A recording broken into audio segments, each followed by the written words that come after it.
Travel with us now through the dimensions of time, beyond even the furthest stars, as we search out new and wondrous worlds far from Eternia. On this journey, we will review comics, movies, shows, and more that hold a special place in our own fandom. What new world will be discovered this week? Find out right now as Legends of Grayskull goes OffWorld. What's your big ticket item? 5-year-old, birthday, Christmas, whatever. Like what's the big item you want? Just real quick, off the top of the head. It doesn't have to be, Omega Supreme. Omega Supreme. All right, Sean. At 5, probably Optimus Prime. Optimus Prime. He would have been a big one. That would have been a big one. All right. I don't know about Optimus so much, but Omega, I assume that there was probably some parts needing to get put together, right? Like you're taking them out of the box. Even Optimus probably had stickers and stuff, right? Like you got. I don't know. I never had it, so. You never. All right. Well, Optimus had stickers. Here's where me and my wife, right? We kind of disagree. Like whenever we buy the kids big presents, she always wants me to put them together the night before, so that they're under the tree ready to go. You know what I mean? But for me, like I would have been pissed off as a kid because part of me was like, I want to put those together. Like that's part of the memory for me, getting my Technodrome and like putting everything together and the stickers and all that. Like, I don't know. And we talked about it, but she was the opposite. She was like, no, I always wanted everything ready to go. I didn't want to waste time, pulling stuff out of the box and everything. No, that for me when I was a kid, like a huge part, and that was the beauty of the era that we grew up in. The box art was so integral to you being even more excited about whatever it was. So like the year I got Castle Grayskull for Christmas, I ripped that wrapping off. But then I sat there and just marveled at that artwork for a little while. It made me stop and really take in. This is what the whole thing means. This is the essence of what you're going to play when you are going to get it out of the box. And the excitement of waiting to get it out of the box was heightened even more, knowing what you could do, knowing you have it finally, Yeah, because at our house, you didn't open any of the presents after you unwrap them until everybody was done, until we finished Christmas for the day. Mm-hmm. Yes. Then you could, and we had to put them back at the end of that. Like we had to put the gifts back under the tree for a couple of days, like when we went to bed at night or whatever. So like if I was playing with Castle Grayskull, I had to leave it by the tree, just because it kept the whole, I would remember my mom saying stuff about like she didn't understand sometimes the big meals you spend hours and hours cooking on Thanksgiving and Christmas, more Thanksgiving and Christmas, right? And then you sit down and everybody's done in 25 minutes. Yep. So yeah, and I had 4 older siblings and my mom and dad, and if any relatives came, so like it wasn't like some families I've seen today where like the one aunt will bring like 85 presents for each kid, to the point where the kids are like, I don't want to open any more presents. I'm done. Right. They're present drunk. Yeah. Like they want to play with the one they opened 3 hours ago. Yeah. Right. And that was the other thing, right? You didn't even usually like get to everything that day, depending on what you got. Like some stuff was like, oh, now I've got, throughout Christmas break, now I can open this up and put this together,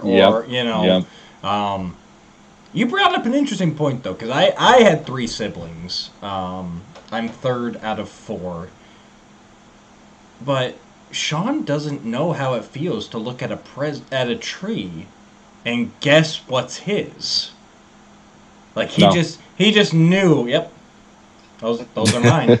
Well, no, the thing is, like, to do like a little bit of a swerve from that, though, is there were times where I knew what presents I wanted. Yeah. And I would eye up the presents and kind of figure, okay, based on the boxes I've seen at the toy store, that could be this or whatever. Right. But then there'd be like, well, what's this? And why is my name on that? I didn't ask for this. I wanted this. And I was very specific.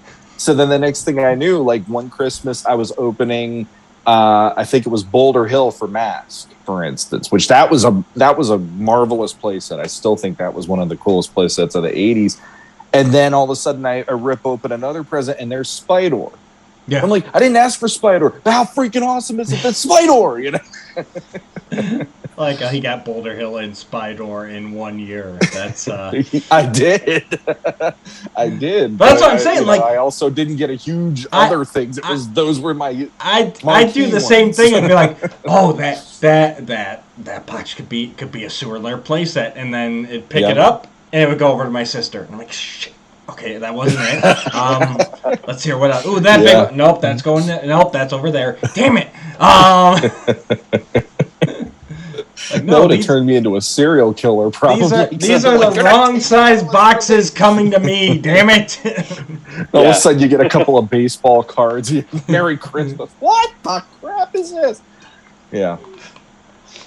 Oh, you would not function as a with siblings. No. I would have been horrible because, like, as a kid, I was very much like, if we're gonna play He-Man, I was He-Man. If we were gonna play, like whatever it was, I had to be one of the leaders. Oh, like Thundercats, I had to play Lion-O because I was like, I'm the point guy. I know what's going on, and that was just how I was up until a certain age. And then I finally gave up, and I was like, I'll just play whoever is fun that I like instead of worrying about being that guy all the time. That was just like 2 weeks ago. Yeah. So. Last time we got together, we're very much not that guy. I hit you with the power sword, if I remember correctly.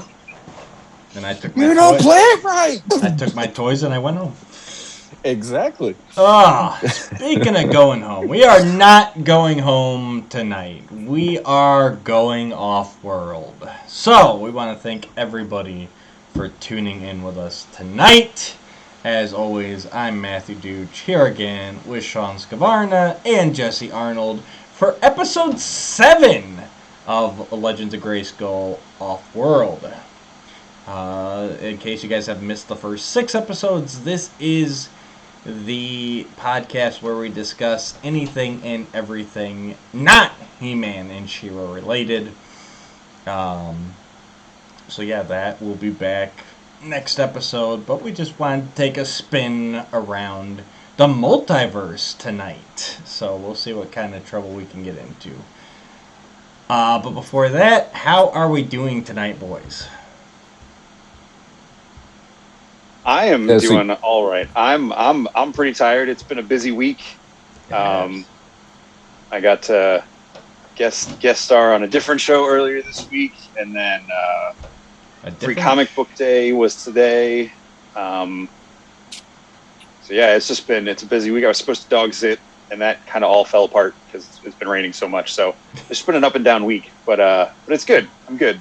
True. Tired but good. The rain has been messed up. And tell us what this show is, Jesse. Let's pump up some of these lesser known young and aspiring shows out there.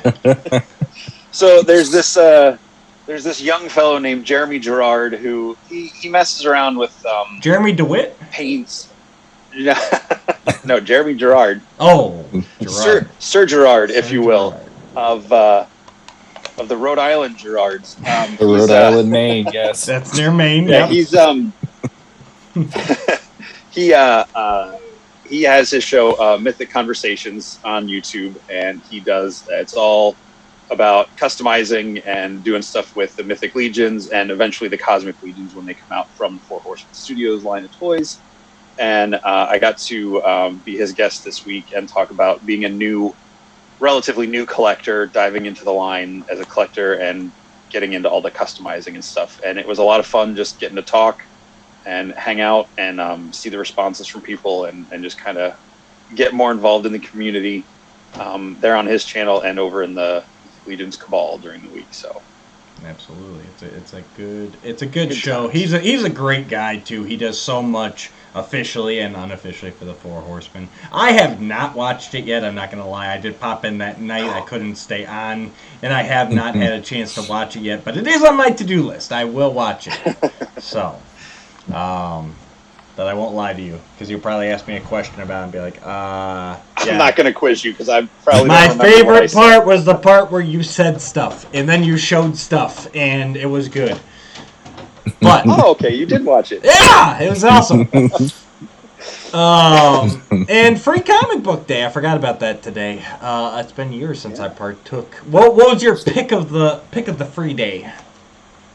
You know, I didn't even read any of them yet. Usually we get a stack of the books, and I'm only part-time, and I don't know if it was because we'd always get a monster stack of stuff, because the bosses would go in on everything. They didn't order as much this year because they weren't sure how turnout was going to be and what COVID was going to be like, because we have to order this stuff 5-6 months ago.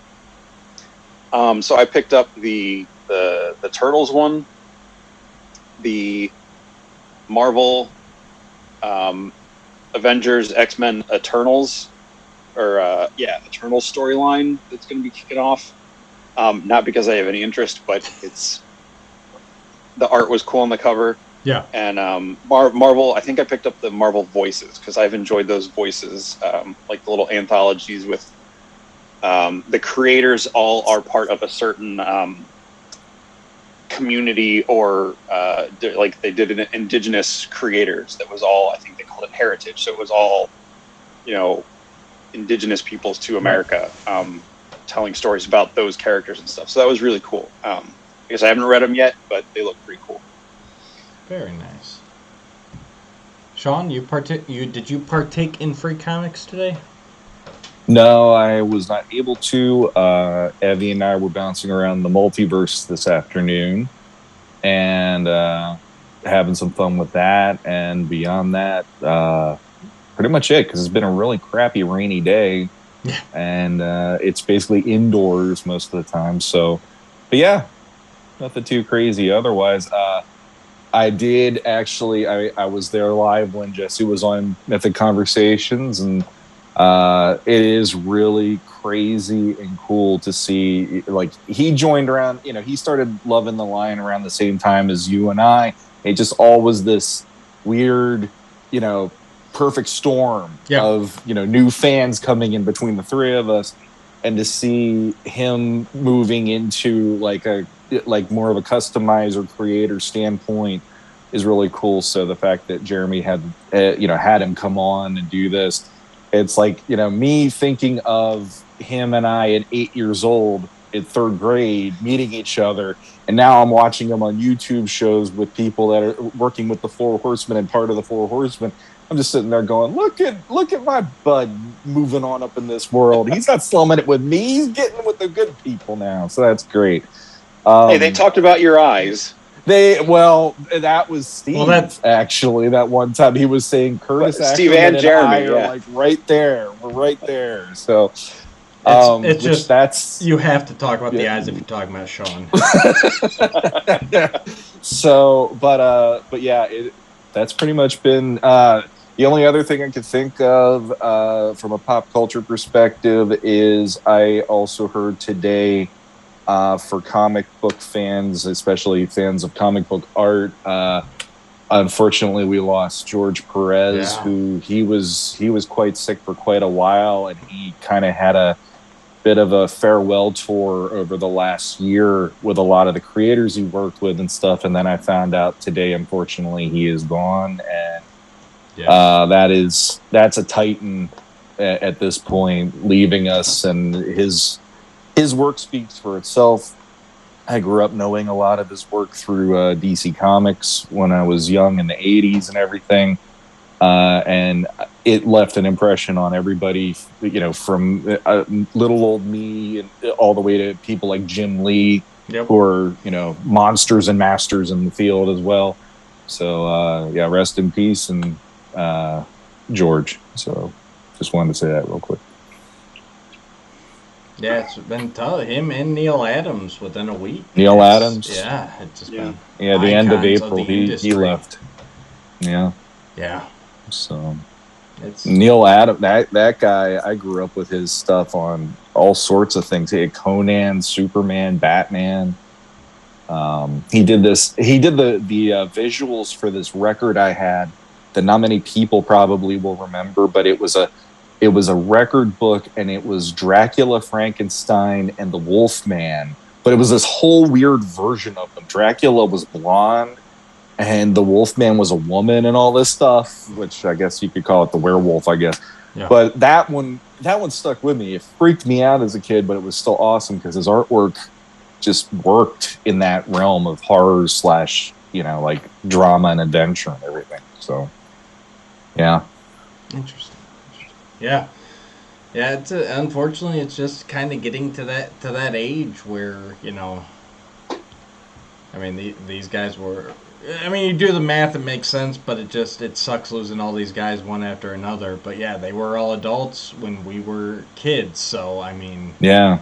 Unfortunately, we're just hitting that point in our lives, but I guess that's kind of at the same time, it's a call to action. Like you said, George, he did a farewell tour out there. It's like, hey, if you guys want to meet these guys, want to see these guys, want to thank them for what they've done, like, get out there, get to the cons, get to the, life's short.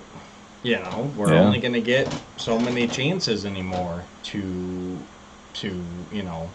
do it. So get out there within your means and meet everyone you can, in my opinion. Yeah. You won't regret it if you have the chance. So. Yep. Yeah, absolutely. All right, let's get to one of our newer segments. Let's take a look at the state of our stores. I will start with, I finally found a Marvel Legends black suit Spider-Man. This is your white whale lately. It's one well, we've had this conversation. It's like I still don't know if $22.99 is the right price for Marvel Legends, but I said if I ever saw it in the store, I'd pick it up because it is a good figure. I just wish it came with a few more accessories. And I don't know if you guys have your phones on you, but I just sent you pictures. So I finally found the black suit Spider-Man at one of the local Walmarts that I've been servicing. And oh. Yeah. It's the John Cena edition. It is just see me, huh? The card back. There is no figure in it.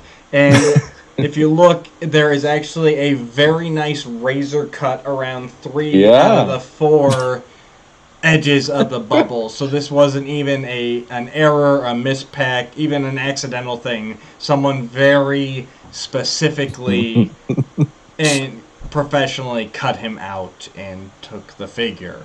Needless to say, I did not buy just the card back. But it's one of those things, like, I have not found him, and it's like, alright, it's bad enough you beat me to him, but you couldn't even have the decency to pay for him. Like, insult to injury. Well, it's Multiverse Matt. Yeah. Your worst version of you went into the store and said, I'm not paying that money for it. You just cut it out and you just walk out of there like, this is how much it's worth. Oh, boom, I'm done. That's terrible. That's terrible. I could never even get up the balls to do something like that. You know what I mean? Nah. Like, and like that too. Like I said, like, okay, so you went in there like ready to go. You had your razor. You're like, oh yeah, I don't know, just the. It bugs me. It's not just kids stealing a toy. You know what I mean? This is an adult collector. He went in. He said, "I want this. I'm not paying for it." Sure. It's like you shouldn't be collecting. It's the same as the people that do the returns at Walmart, and the figure in the box is not, it's that whole like, really? That was pretty ballsy too, as far as I was concerned. I've seen a bunch of those on like Instagram and stuff, and I was never sure if I believed them because it was just so ridiculous. Some of the packages, I still think some of them are manufactured. Like, they take something in with them that they've done. Just look what I found. Yeah, but I did see that at a Walmart once. They had that rack up front by the registers, or like the damaged stuff that like nobody wants. They're like super clearanced. And there was a Marvel Legend. I was like, oh, I think that's one of the waves I was looking for a figure. And I realized I don't even think it was a Marvel character. I don't remember what it was, but I was like, oh, okay, so those do happen. And it's like, because, the people who run customer service up front, most of them aren't going to know. No, not at all. As long as it's in there and it looks like it's somewhat stuck in that package, they're never going to know. No, no, they're not going to look twice unless you happen to get one of us up there, Yeah. And even then, honestly, like, if they cause a scene? If they cause a scene and ask for a manager, the manager will be like, yeah, just take it. Like, yeah. Yeah. I mean, I've seen it happen a million times. That's not Wolverine. Right. That's not Wolverine in that box. Right. Oh, I don't care, man. Just give them their money back. Just do it. I mean, I had managers that would do that to me before I moved up to management at the grocery store. Like, you clearly ate the majority of that. No, I didn't. It came that way. No, it didn't. But that manager on duty would be like, nope, just take it back. It's like, really? Like, you're just enabling them. I would be like in the movie Elf. If I had to give them the money back, and while I'm giving them their money, I'd be like, "You sit on a throne of lies." You smell like beef and cheese. Yes, exactly. Oh, some people just have no shame. Other than that, I will say I have been seeing in my local stores a lot more Marvel Legends. The most recent waves have been well stocked. That's about all notable, really. Just noticing fuller toy aisles in general, which I think we talked a little bit last time about how I think a lot of it was delayed because you're seeing, especially, I pay close attention to Master of the Universe stuff, and you're seeing lots of kind of the earlier wave stuff. Like, we're getting a lot more Wind Raiders and, stuff like that. Stuff that was supposed to come out did come out a while ago. And it seems like the supply chain might be catching up, or we're just heading towards another delay, and this is just the stuff that was delayed the first time. You know what I mean? Mm-hmm. Yeah. I feel like this is that weird surge where we're getting kind of the stuff that was delayed, and then I think it'll eventually catch up, but it's kind of like, here's a surge, and then it's gonna pull back and then surge again. Right. But it feels like all the stuff that, like, 6 months ago we were chasing down, like, man, I gotta find this, now is all, like, readily available. Yeah. Transformers, the studio series, I've seen a ton of those too, like Wreck-Gar and the Sweeps and like all that movie, Cup, Hot Rod. And I know you guys talk, because that's another one I look at, because I know you guys talked about getting all those months ago, but now all of a sudden there's like a ton of them there. And so, yeah, it just kind of feels like this is like everything that kind of trickled out 6 months ago is now like, oh, yeah, here's all that shipment that was missing, which would have made all this stuff easy to obtain. Yeah. Yeah, I wish when I saw Wreck-Gar at Target, I haven't seen him hardly at all, but I saw him at Target one time. Everywhere I go. And that was one time where I didn't have the cash to do it, and I wish I could have done it somehow because I never see them anymore. But I've seen Sweeps, I've seen Hot Rod. Yeah, Wreck-Gar and the Sweeps I see everywhere. I just saw Coronation Starscream for the first time today. Yeah, I haven't seen him yet. But the thing that gets me is, the one thing that I do like, and it's like an off thing from half the stuff that we talk about on Legends anyway, is the NECA Universal Monsters. That's one where I do really enjoy that because the sculpt detail, the paint, all that, it just works for me. And the other night I finally got to see the Mummy and the Wolfman on the shelves at Target. And that was, again, didn't have the cash on me, but I just sat there salivating, looking at those figures and just taking in all those details. But the one that gets me more than anything lately is I am still blown away by the fact that they made toys for the Batman. Because that is not a movie I would ever give a toy expecting a child to want to watch what this version is, because that is not a version of Batman that I'd ever want a kid to sit through under the age of 10 to 12.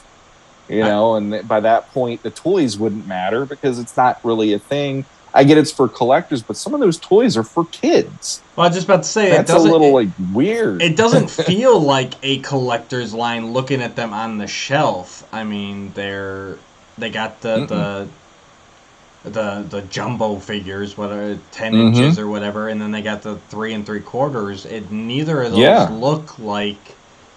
I mean, I'm not saying collectors can't enjoy it, but they're not. They're not a Marvel Legends. They're not, they're not even a Masters Origins type thing. Yeah. And McFarlane's handling the collectible side for the people, our age and stuff that are wanting to collect them that way. And I just got to see that movie twice last weekend, and I'm just sitting there like, why would you even put this out there? That should just be the McFarlane line being its thing. I get that it's Batman, and I get that Batman is a cyclical thing, and there's always going to be Batman figures. But that is, out of all the Batman movies I've ever seen, probably right next to The Dark Knight. That's one where I'm like, why would you even put that out there for kids? That doesn't make any sense. That was I would love to talk about that one eventually on OffWorld, because that is a good one to talk about eventually. But yeah, that one I'm just I even before I saw the movie, I'm like, I don't get what they're doing with this, with that one in particular. Yeah, it made no sense to me, but it's out there. Yeah, and I think we talked about this last time a little bit. There is a ton of merchandise out there too. My local Walmarts have now, obviously the aisle's full, but they've got the display in the center aisle and all. There was a big push for the Batman stuff, and yeah, it's what is it, a 3-hour run? I still haven't actually watched it personally yet. That runtime is really daunting to me at this point. But yeah, it's just definitely nothing in there has even felt like, I mean, Batman 89 or even Batman Returns looking at the marketing for that, felt more kiddie push than this one does. It is definitely an odd combination.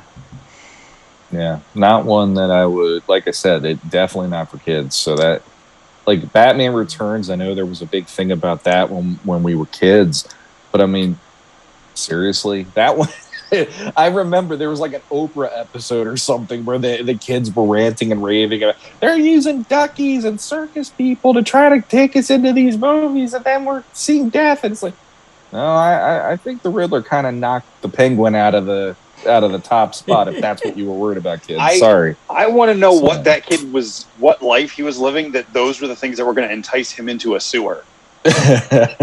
Well, he was written in a Stephen King novel where everything floats if he goes into the sewer, apparently. Yeah, all the down stuff here we all float. Penguin used in that movie would not have been things that would have enticed me to follow him. Exactly. But the real penguins, maybe, but not the duck and the clowns. I know. I mean, to this day, I have not actually seen Batman Returns, so there's really that. yeah. Jeez. But I do remember getting a Happy Meal toy, from that time. Penguin in the car in the front spins around or whatever, and it must have been that Oprah episode that you're talking about. But I just remember my grandmother warning my mom to not let me see that movie because she saw me playing with the McDonald's toy.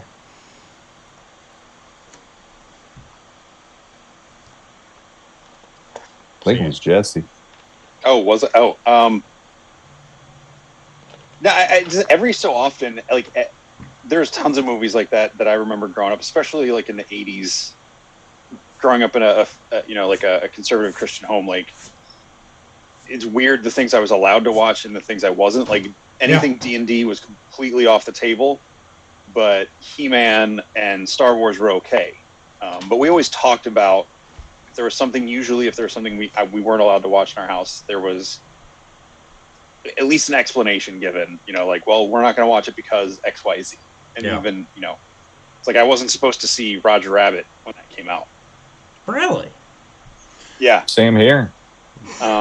But my dad took me to see it because my parents were divorced. He took me to see it. And then that next week, my mom had one of the doctors at the chiropractic office she worked at, sit me down and talk to me about why I shouldn't see it. Meanwhile, I don't know if I kept a straight face and he never realized that I had seen it. Like, I had already seen it by the time he talked to me about it. So, I just played along. Okay, yeah. What was it? Just Jessica? Was that the crux of it, or? I think so. Okay. I mean, I wasn't when that came out. I don't think I was old enough to where like that imagery was like registering to me. Right. Yeah. Well, that's a funny thing too. As kids, it's like, especially at the age we first watched it, it's like most of that stuff just goes, like, oh, she's just supposed to be this attractive character, and she's not bad. She's just drawn that way. Like, that's and that it's funny because it's especially in the 80s, the 90s, it was the parents that were overthinking all this stuff. We lived through the video games are gonna make you shoot up your school era. And there are some individuals out there who struggle with reality, but for the vast majority of us, we have no problem with that sort of thing.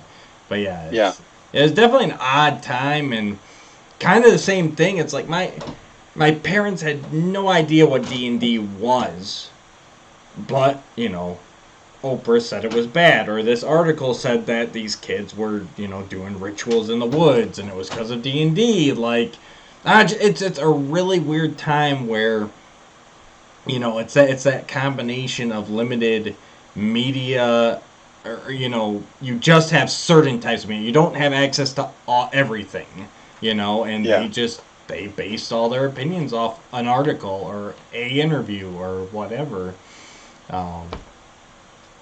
It's crazy to think about. Yeah,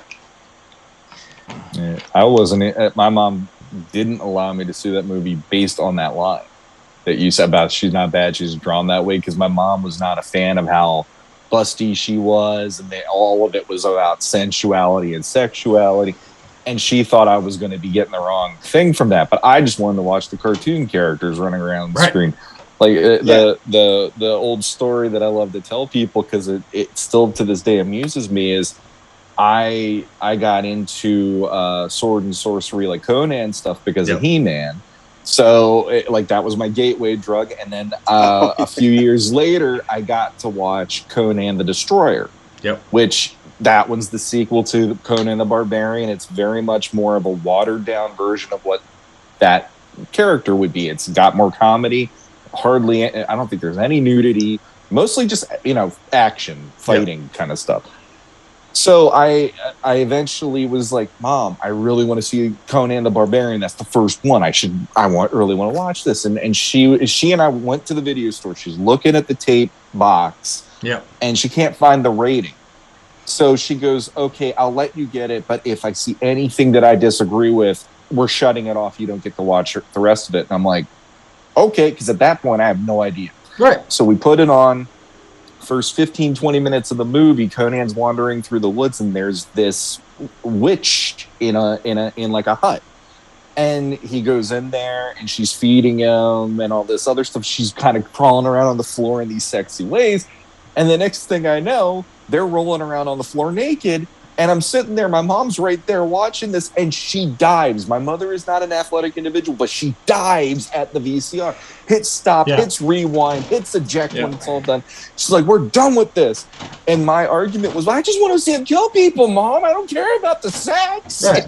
I'll close my eyes. It's fine. I love that she took the time. I love she took the time to rewind it and eject it. She did. Well, because it's a rental, Jesse.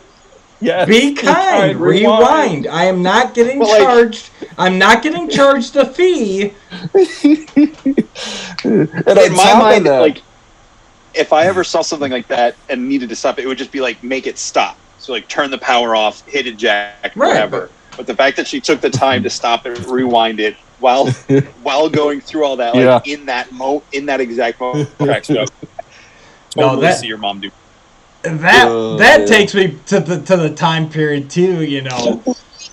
Yeah, my mom would always, you sure you rewound the tapes? Because they would. The video store would charge you a fee if they opened it up and it wasn't rewound. It was... These kids today, they don't know how easy they got it. Nope. We had responsibilities. We did. God, even if you were a geek, you had responsibilities. If you had a card for a membership card at a video store, I still remember that. Getting way off world here, but yeah, the first DVD player we got, that was the part that stuck with me. It was like, I can just jump to a scene. Like the scene selection, like that was huge to me. That's the part that and the fact that when you paused, there were no lines on the TV. You had the crystal clear.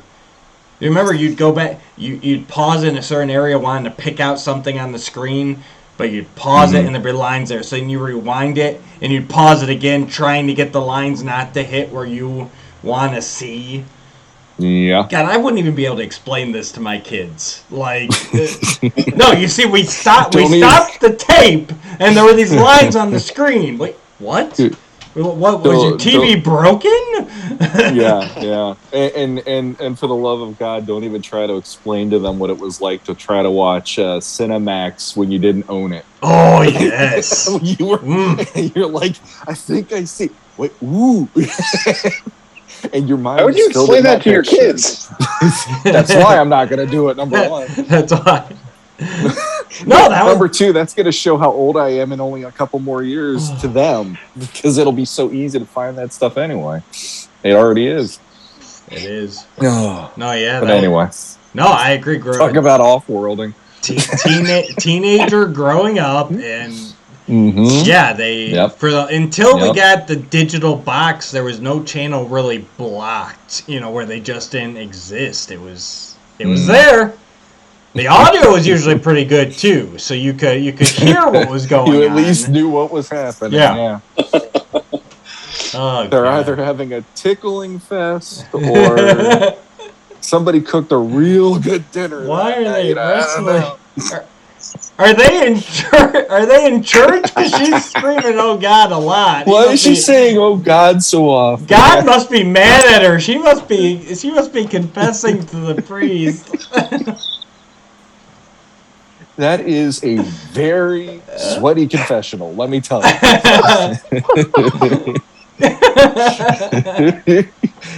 Off-world, off the books, off everything. What are they doing? Are they pouring holy water all over everything? There's lots of fluids. I can hear it. What's that slooshy sound? There's a slooshy there. Oh, I think we killed Jesse. So the state of my store is lots of Jurassic World Dominion stuff hitting, the new Hammond collection. That stuff looks pretty cool. I have not seen, I don't think I've seen any new stuff. The Camp Cretaceous and stuff like that, and the stuff that's been out there. I haven't seen anything specifically from the new movie that I've noticed, unless it just repacks stuff. Now at our store, at least the Target up here by us, it's they had like the super colossal Gigantosaurus series, some of the new dinosaurs from the movie. They've got some of the new Hammond collection series, the new more articulated collector line in 3 3/4 scale. So more articulated dinosaurs, more detail. I think I've seen some other stuff, the Lex and Tim with the Raptor 3-pack in the kitchen scene, and some other stuff that's been new. And I've even started to see some of the Thor Love and Thunder, yep, like the 5 POA, like the cheap ones in the new boxes that don't have the windows. But like I said, it's like the 5 POA. It's not the Legends stuff yet. So right. No, I've seen the Legends wave. I think they had all of those at my Walmart and all the Doctor Strange waves, but I haven't seen anything else yet. Both those are going to be fun movies too. I'm looking forward to both of those. Wait, which ones? Huh? Which movies? Thor and Jurassic World. Oh, Jurassic World. Yeah. End of an era. Maybe they'll make 10 more, but it's set up to feel like the end of an era. Yeah, well then it'll be Triassic World or Mesozoic World or something. I think they probably will go reboot after this. I think this will be the end of our saga. I think if they do anything after this, I think it'll be set. They'll go back to the beginning. Maybe staying a little truer to the books this time. Yeah. I'd love to see like a mini series, like a 4 to 6 episode mini series that plays up the horror aspect. Yeah. More, following the book more. Right. Closely. Yeah. Yeah, I do love that first movie, but the book has a completely different feel to it, especially Hammond's character. Absolutely. That he's completely different, and then the second book is just like we weren't even following the same path. Well, because I remember reading about that back when that was coming out. That Michael Crichton just kind of like, I guess Spielberg, they were talking about making the next movie, and Michael Crichton was just like, well, here's like the 3 points that I'm starting the story off with. Yeah. You can do whatever you want. I'm like, well, yeah, because the books, the teams in the book compared to the movie are so flip-flopped. Yeah. Oh yeah, it's completely different, and that's the funny thing, right? Because the Spielberg and the movie side like pushed Crichton to do the second book. And then they didn't even... They're like, no, we're going to do a second movie. You got to get a second book out. He got a second book out, and they're like, well, yeah, we're not doing that book. But thanks for getting it out. We appreciate it. It's like, okay. Oh, good times. Sorry, I got distracted. Yeah. Squirrel. Oh, that was a good stay of the store. Real quick here, plugging another friend of the show. If you guys haven't yet, check out Rob McCallum's. He's got a Kickstarter right now for his Action Figure Adventure Season 2. And they go visit lots of toy stores in that. It's, I don't know if you guys have seen Season 1, but basically it's Rob following his buddy Jay Bartlett. They travel... In Season 1, they traveled around Canada and the U.S. I assume Season 2 will be just Canada, based on everything that's happened. But basically, Jay goes out, finds rare toys, mainly vintage toys, whatever, sets up this big auction to benefit the children's... Oh, I'm going to mess up the name of it. But basically, Children's Hospital Foundation. So he goes around collecting all these vintage, rare, desirable toys, auction them all off, and all profits go to sick kids. So it's a really good...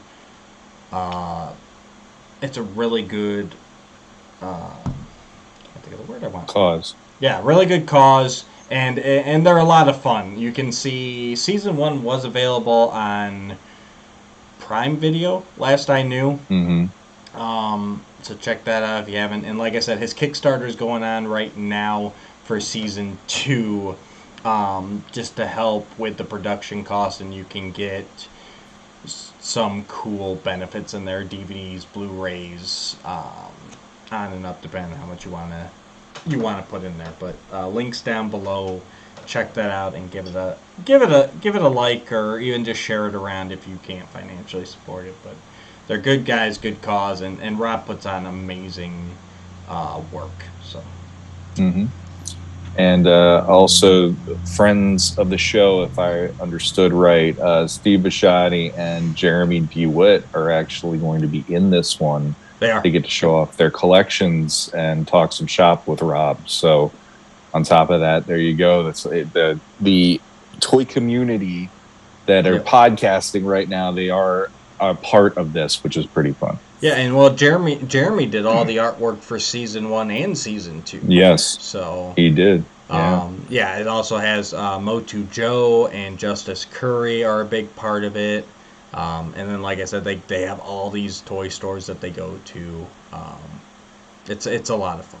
It's a lot of fun. So good guys all around. Mm-hmm. All right, let's get into our topic for tonight. So tonight, we are diving deep, along with Doctor Strange, into the Multiverse of Madness. Dun dun dun! So before we get into spoilers, and we will, I guess, what was your guys' feelings going into this? And how much connection do you guys have to...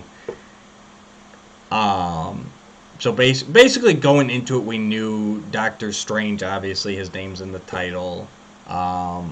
We knew he was going to join up with Scarlet Witch. And then I think America Chavez is kind of the third big character we knew going into this. So basically, what did you guys think going into this movie, and what kind of a connection did you have to kind of those three main characters before this movie? Doctor Strange, he's one of those characters that I like him, and he's not like my favorite in the movies or whatever, but I like Benedict Cumberbatch playing him. That was a great choice for the actor. And I liked the first movie for the most part. It was more of a mid-range Marvel movie for me than, like one that I go back to constantly. But with this one, yeah, I was pleasantly surprised in a lot of ways today watching this. And my daughter loves both of those characters. So it was kind of a big deal for both of us to get to watch this. She loves Scarlet Witch. That's one of her absolute favorite characters in the Marvel movies. I like her. I grew to like her even more in WandaVision. And I like to see how that show is like a pivot point to make her character what it is in this movie and mean more for this movie too. And what about America? Did you have anything about America before this? To be honest, like I read Young Avengers, but she wasn't in Young Avengers when I was reading it, and I kind of fell off. So I know of the character just based on her name. I didn't know her power set. I just kind of went in there with her, and I'm like, oh, okay, that's her power. That's what she can do. Okay. And by the end of the movie, I actually was charmed over by her. I thought she wasn't a bad character. So, yeah. All right, and Jesse, how about you? What was your feelings before the movie came out? Doctor Strange is a character I've not read a lot of the comics prior to or outside of the movie. So I think I read the Jason Aaron series a couple years ago. It came out, I think, before the first movie. Mm-hmm. But it was more of in anticipation of getting to know this character, at least a version of him, before seeing the movie. You know, it's kind of like Sean. I enjoyed the first one. I probably go back to it a little more often, just because I like the magic and just how weird it was. I felt it was one of the first movies Marvel did that like was really kind of pushing, no pun intended, like the strangeness that the Marvel universe has. And I thought that was really cool seeing some of this stuff. I think great cast in that first one. So I was really looking forward to this. I really liked what he did in Infinity War and in No Way Home. And so yeah, I was pumped. With these movies, I've tried to not follow the internet hype where everybody's speculating. Like I see it, but I try not to let it affect my anticipation one way or the other beyond what the studio gives us officially. So yeah, I heard, speculations about cameos and all this stuff, and I'm not going to say any of it now. Right. Going into it, and America Chavez, I knew of her. I think I've read some stuff with her over the years, so I was slightly familiar with her going into it. So I was excited to see a new, younger character because I like how they're setting up these younger characters in all the movies. And then Scarlet Witch is probably the one I have the most attachment to outside of the movies. Being in the comics, at least up until a while ago, the daughter of Magneto and all that stuff in the comics, being part of the mutants and the X-Men and, all of that stuff. Right. So she's the one I was most attached to, and I've really enjoyed her story through, like Sean said, through the through Age of Ultron and all the other movies and the WandaVision and everything. I think it was really great. So I was pretty excited for this movie. Especially the build up coming off of No Way Home and what that did, and what the springboard that and all the Disney Plus shows set up. So I was really excited going into this movie. No, I like most of you. Yeah, I was pumped for this movie. And not so much for Doctor Strange, honestly. Same as you guys. That's not a character that's held a lot of interest for me over the years. I've seen him here and there and everything else, but I've never followed him specifically. But this kind of felt like the first big movie of this current phase to me. I mean, yeah, we had Shang-Chi and Eternals, which I'll watch someday, maybe. But this was the first movie, and yes, we had No Way Home, but even that kind of felt like the last movie of it was the last movie of the first Spider-Man trilogy. So yeah, this just kind of felt like the big push to me. And Doctor Strange, I didn't have much connection to him. I've seen the first movie. It didn't leave too big of an impression on me. For me, my excitement all came because this, like I said, it felt to me like it was going to set up the direction that this new phase is going, and it kind of felt like it was going to culminate from the Disney Plus shows. We've got Wanda's next steps. We've got the multiverse, which we know was opened up and explored a lot in Loki. And so it's like, okay, this kind of felt like especially knowing, I don't know if we ever heard about Loki, but they said WandaVision will not get a season 2, and so this kind of felt like, okay, this is going to be the wrap-up, because that was definitely left on a cliffhanger. I think Loki has said it's going to get another season now. Mm-hmm. Yeah. But yeah, this kind of felt like the movie, right? The movie to set the course for the next saga. So that's what got me really pumped to see it. And I really stayed, like Jesse, I stayed away from a lot of spoilers there. I didn't see any of the speculation about, cameos or whatever. I never even saw that second trailer that dropped. I know there was the scene that came out with him versus the that one-eyed monster. I can't think of his name right now.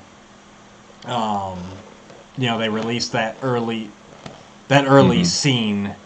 I didn't watch it. I saw it, the video, but I never actually watched it. So I went in not knowing a lot. And America Chavez, I don't even think that name ring a bell. Like, I'm like, oh, that's the toy in the Doctor Strange Marvel Legends wave. She comes with the torso of the bull guy. Like, that was about my knowledge of her. So that was really interesting going in with that, because like she's a blank slate. I don't even know what her powers are even supposed to be. So as we get into it here, it'll be curious to find out how close that was. So, but yeah. Anyone else have anything they want to say in the spoiler-free territory before we jump on in? I'll save it for when we get into the spoilers. All right. It would be spoiler-free, but I'll save it for that. Okay, fair enough. All right, guys. So if you have not seen Multiverse of Madness yet, this is the point where you want to stop it. Go get your tickets, get your popcorn, watch the movie, come back and join us. We'll wait for you. All right. So here on out, spoilers. Everything's wide open.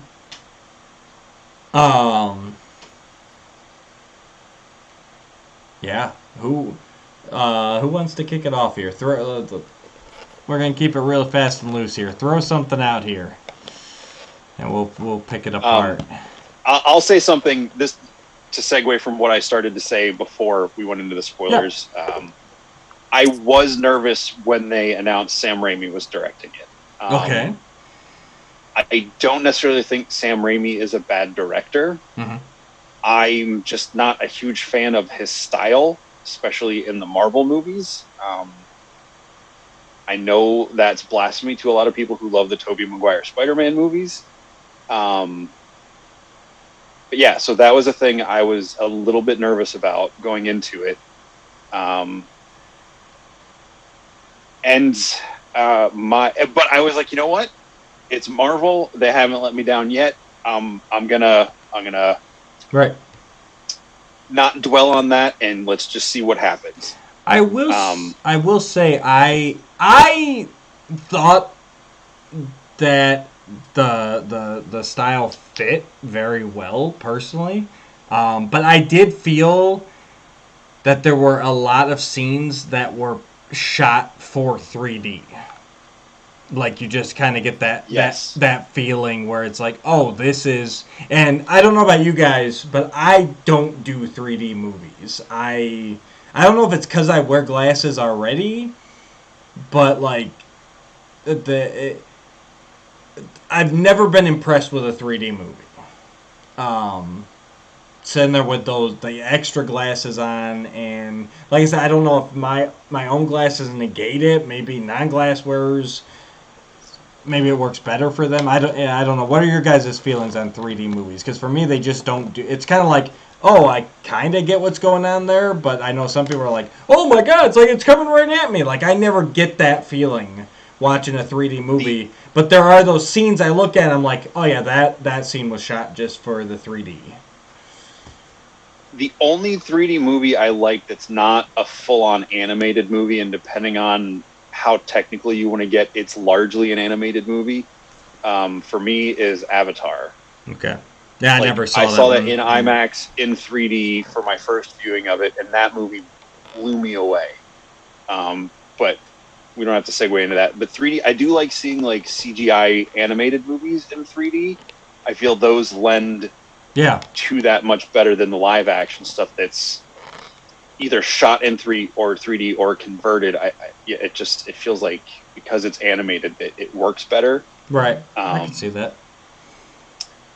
So I did not see this in 3D. I did see it in IMAX. But yeah, there was definitely a couple times where I was just like, this should have been this is a 3D moment. Right. That's what I'm saying. I don't like when I clock that, oh, this was supposed to be a 3D shot. Yeah.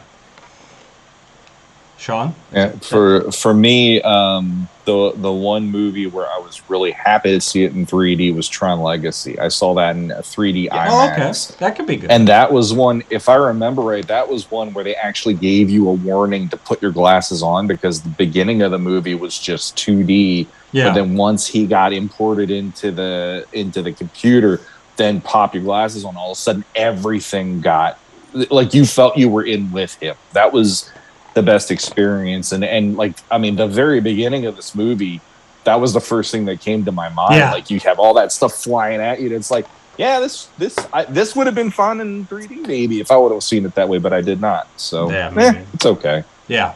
No, I like that. It's not a huge complaint, but yeah, I don't like it either when I'm sitting like, and that's the 3D scene, that's the 3D scene, like, yeah, for sure. I will say, at least they didn't have the thing that Disney was doing in all of their movies when they started doing 3D, where someone throws like a scroll at the audience and the scroll like unfurls at you, because they did that in a Narnia movie. They did that in one of the Alice movies, and there was something else. It's just like, stop throwing scrolls at us. Or the real quick here. I know I've tangented so much tonight, but did you guys watch TGIF during the 90s? Yeah. Yeah. Boy Meets World, Home Improvement. I don't know if it's I know Home Improvement did Family Matters. Maybe it wasn't just TGIF. Maybe it was like a week, but I remember there was like a week they did the 3D shows. It had to have been a week, because I remember Home Improvement specifically doing it, where was it like a 7-Eleven? Like, there was somewhere you went and you got the glasses, and then that week all your primetime shows were in 3D. And I just remember Home Improvement, Tim and Al on the Tool Time set, and they've got a 2x4, and they're just going like this towards the screen, like, whoa, oh, and that's where I go back to whenever I clock those scenes. Right, it's like, oh, it's Tim and Al literally shoving a 2x4 in our face. Like, that's kind of my go-to there for like, oh, this is just so overly 3D. Yeah, I have no memory of that. No, I do remember that. That was a bit. That was after Pamela Anderson left the show. Probably, yeah. Talk about a jip, man. I'm telling you. But now I want to piggyback on what Jesse said, because actually, I thought you were going to piggyback on Pamela Anderson. That would be a nice idea as well. In 3D. Yeah. Anyway, I think this is my wife is going to kill me podcast. What was the splooge there? Like, you made a wet sound with that. I just said 3D. You did a. I'm sorry, you did a. We all know what you were 3Ding. What is happening right now? Multiverse of anyway. So the Sam Raimi thing, I got to admit, in the beginning of the movie in particular, I really felt that Spider-Man vibe of, like, when he went to the music concert, the World Unity Festival in the first movie, or in the third one, when you have all the crowd reactions to the fact that Venom has MJ trapped in the taxi dangling and all, and he always does that crowd reaction, zooming in on people and all that kind of stuff. And that, for me, in a Marvel movie, and even in Spider-Man, it drove me crazy. It's not, I hate when they zoom in on people with expression. That just drives me up the wall. It's his way of doing it, and I get that it's a stylistic choice. Just like in every Chris Nolan preview, there's always going to be or something. You know, it's always going to have that feel. But in his case, it is like it doesn't age well in my viewing enjoyment. Usually, like, I can't go back to those first Spider-Man movies and have the same excitement, because that does make me feel like it's a dated thing. And when you have that whole fight with the tentacle monster in the beginning of it, and Doctor Strange fighting him, they do that. It's very verbatim Sam Raimi in that moment. And there was some stuff throughout the movie, but that was the part that really, really made you go, hey, Sam Raimi is directing this, other than Bruce Campbell later on being in it. And I was of mixed emotion about that myself, because he handles the horror really well. And there's definitely the Raimi horror vibe in a lot of this too. But I like that vibe over the crowd reaction vibe that he always does in these movies, that I always feel the people that he focuses in on usually are people where I'm like, I can tell you put this person in there, and this might be a relative of yours, but they're in this shot, and now I have to believe they're in this situation, but they're not as good of an actor as everybody else that we're watching right now. Because there's a lady pushing her stroller with the baby in this one. Yeah. I'm just like, that could have been something out of Spider-Man. And I don't like those moments. It's just, it takes me out of it to make me go, okay, that was his niece, I bet, or that was his granddaughter, maybe, something. It just, when Spider-Man saves the kids in what was it, Spider-Man 2, when he's trying to deliver the pizzas, I think those are relatives of his, if I remember right. And it's like, yeah, both of those kids did not emote. They were just, oh, it's Spider-Man. It's like, oh, great. Thanks, kids. Good job. Yeah. So. Nope, I agree. I think he was needed for the trippiness, for the horror aspect. But yeah, there's definitely similarities to his Spider-Man work. Overall, it didn't bug me too much. Because I think for the majority of the movie, the tone was where it needed to be. Mm-hmm. See, I disagree. Fair enough. This is the best episode ever, because this is what I've been waiting on. the Sam Raimi-ness that Sean was just describing in that fight in New York City with the monster, and discovering America in our reality and everything, or that movie's reality. Like the way she lands on the ledge, and the lady with the stroller, and just the reactions, and so much of that just immediately started to like push me out of the movie, because it didn't feel like anything we'd seen in an MCU movie to this point. And it just kept compounding for me as it went along. There were parts that I thought were really cool, and we talk about the horror elements. I feel like the horror elements, which is what I was hopeful that the Raimi aspect would come out and be more what this movie. Because when I first saw the trailer and the name of the movie, and that I think they switched directors.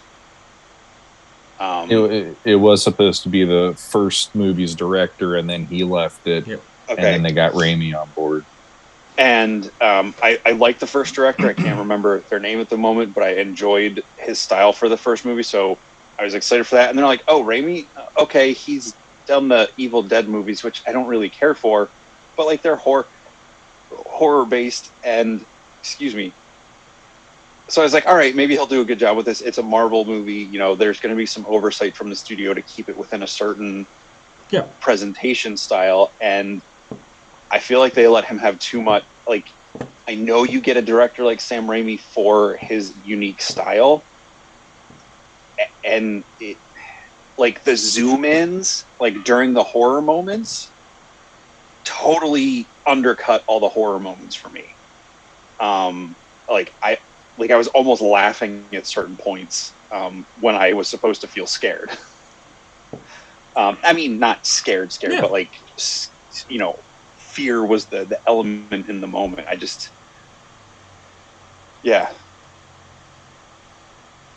I didn't notice it that much later through the movie. I noticed it more in the New York, the fight sequence. The rest of it, there were definitely moments where it had like an Evil Dead vibe in some of the later stuff, especially like with Wanda when she was chasing after them and she's like staggering and she's all bloody faced and everything. It's like there's definitely those vibes, but that stuff, it was really weird because it's like they let him get all that out of his system at the beginning. For me, at least, they let it get it all out of his system in that sequence. Then throughout the rest of the movie, I felt like it was actually him being more cognizant of what needed to be in a Marvel movie this time, because it wasn't just a Spider-Man by Sony movie where he could just put his name all over it, his style all over it, the way it was.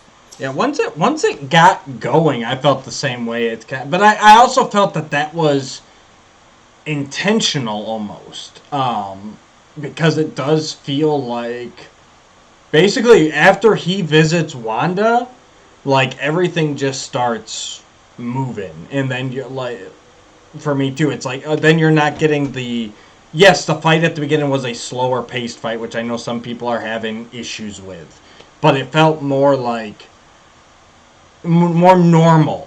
And I guess that's probably why the opening, New York, our reality didn't bother me, was because, yes, it's not anything we've seen in an MCU movie, but yeah, it felt like Tobey's Spider-Man movies. So that's probably why it didn't bug me, because it still felt like home in a way. You know what I mean? So, what? Because I watched those movies a ton of times. I mean, 1 and 2, not 3. No one's watched 3 a ton of times, but yeah, it's like I clocked that it felt different, but at the same time, it felt normal as well. So, but yeah, once he visits Wanda and shit hits the fan, it's like then we're just through the multiverse. There's one other moment that I noticed where I had that, like, it was like a cringe moment, and I don't like this in general. I'm not just pointing at Raimi as being that guy doing it. It's in general. I've seen it in other movies where when Wanda's attacking what the hell's the name? Amartage. Thank you. The names of these things are going to be blowing my mind trying to even remember them at this point.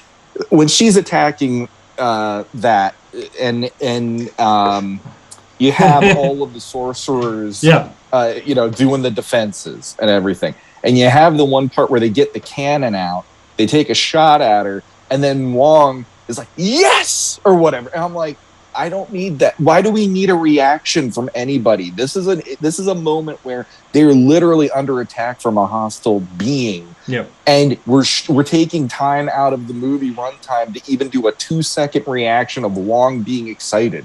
And I'm like, why? You didn't need it. It's something that I feel Raimi loves to do. And I've seen other directors do it as well. And I don't like it anyway, one way or the other. That's just one of those.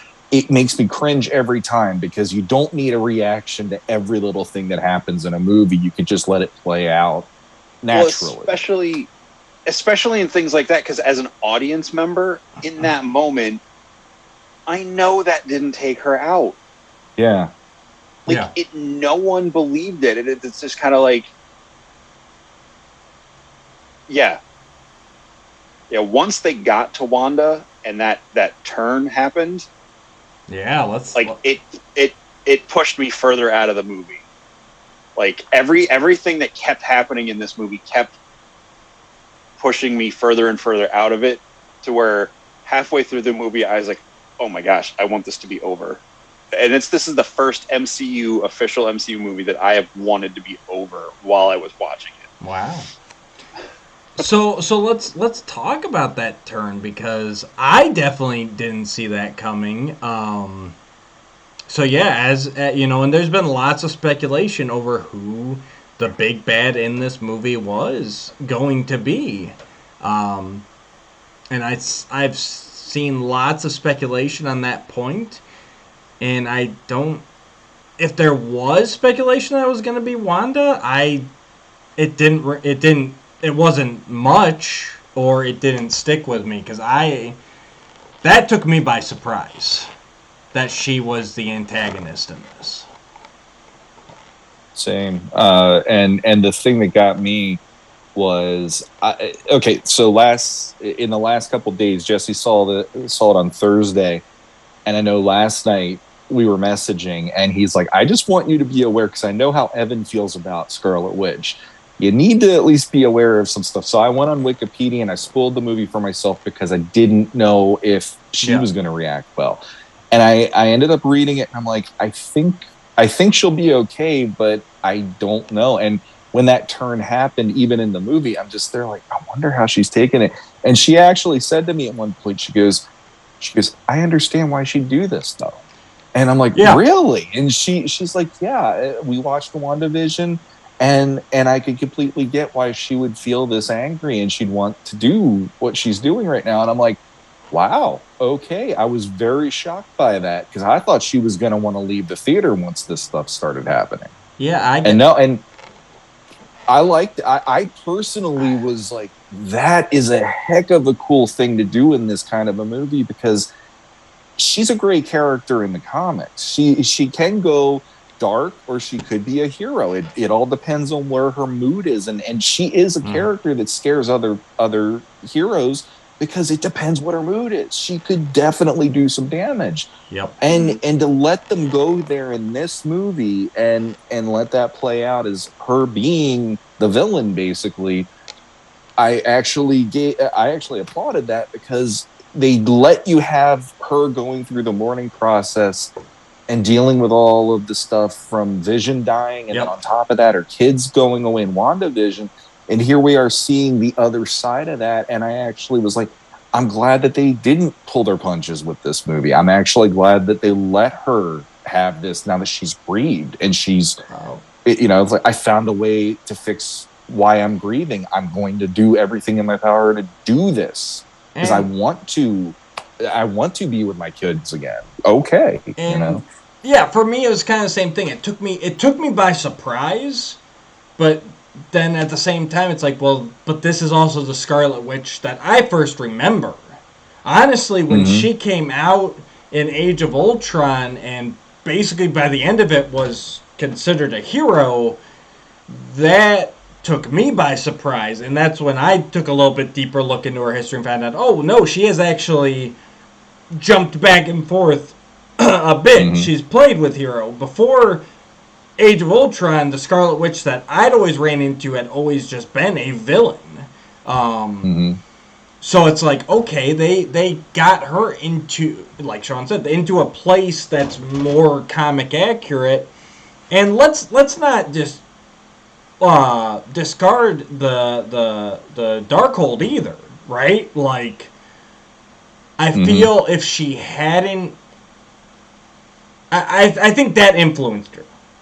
Because I'm sure there are some people that are upset because at the end of WandaVision, it felt like maybe she'd made peace with everything. I think she'd made peace with Vision's death, but obviously from that end credit scene, Billy and Tommy were still on her mind.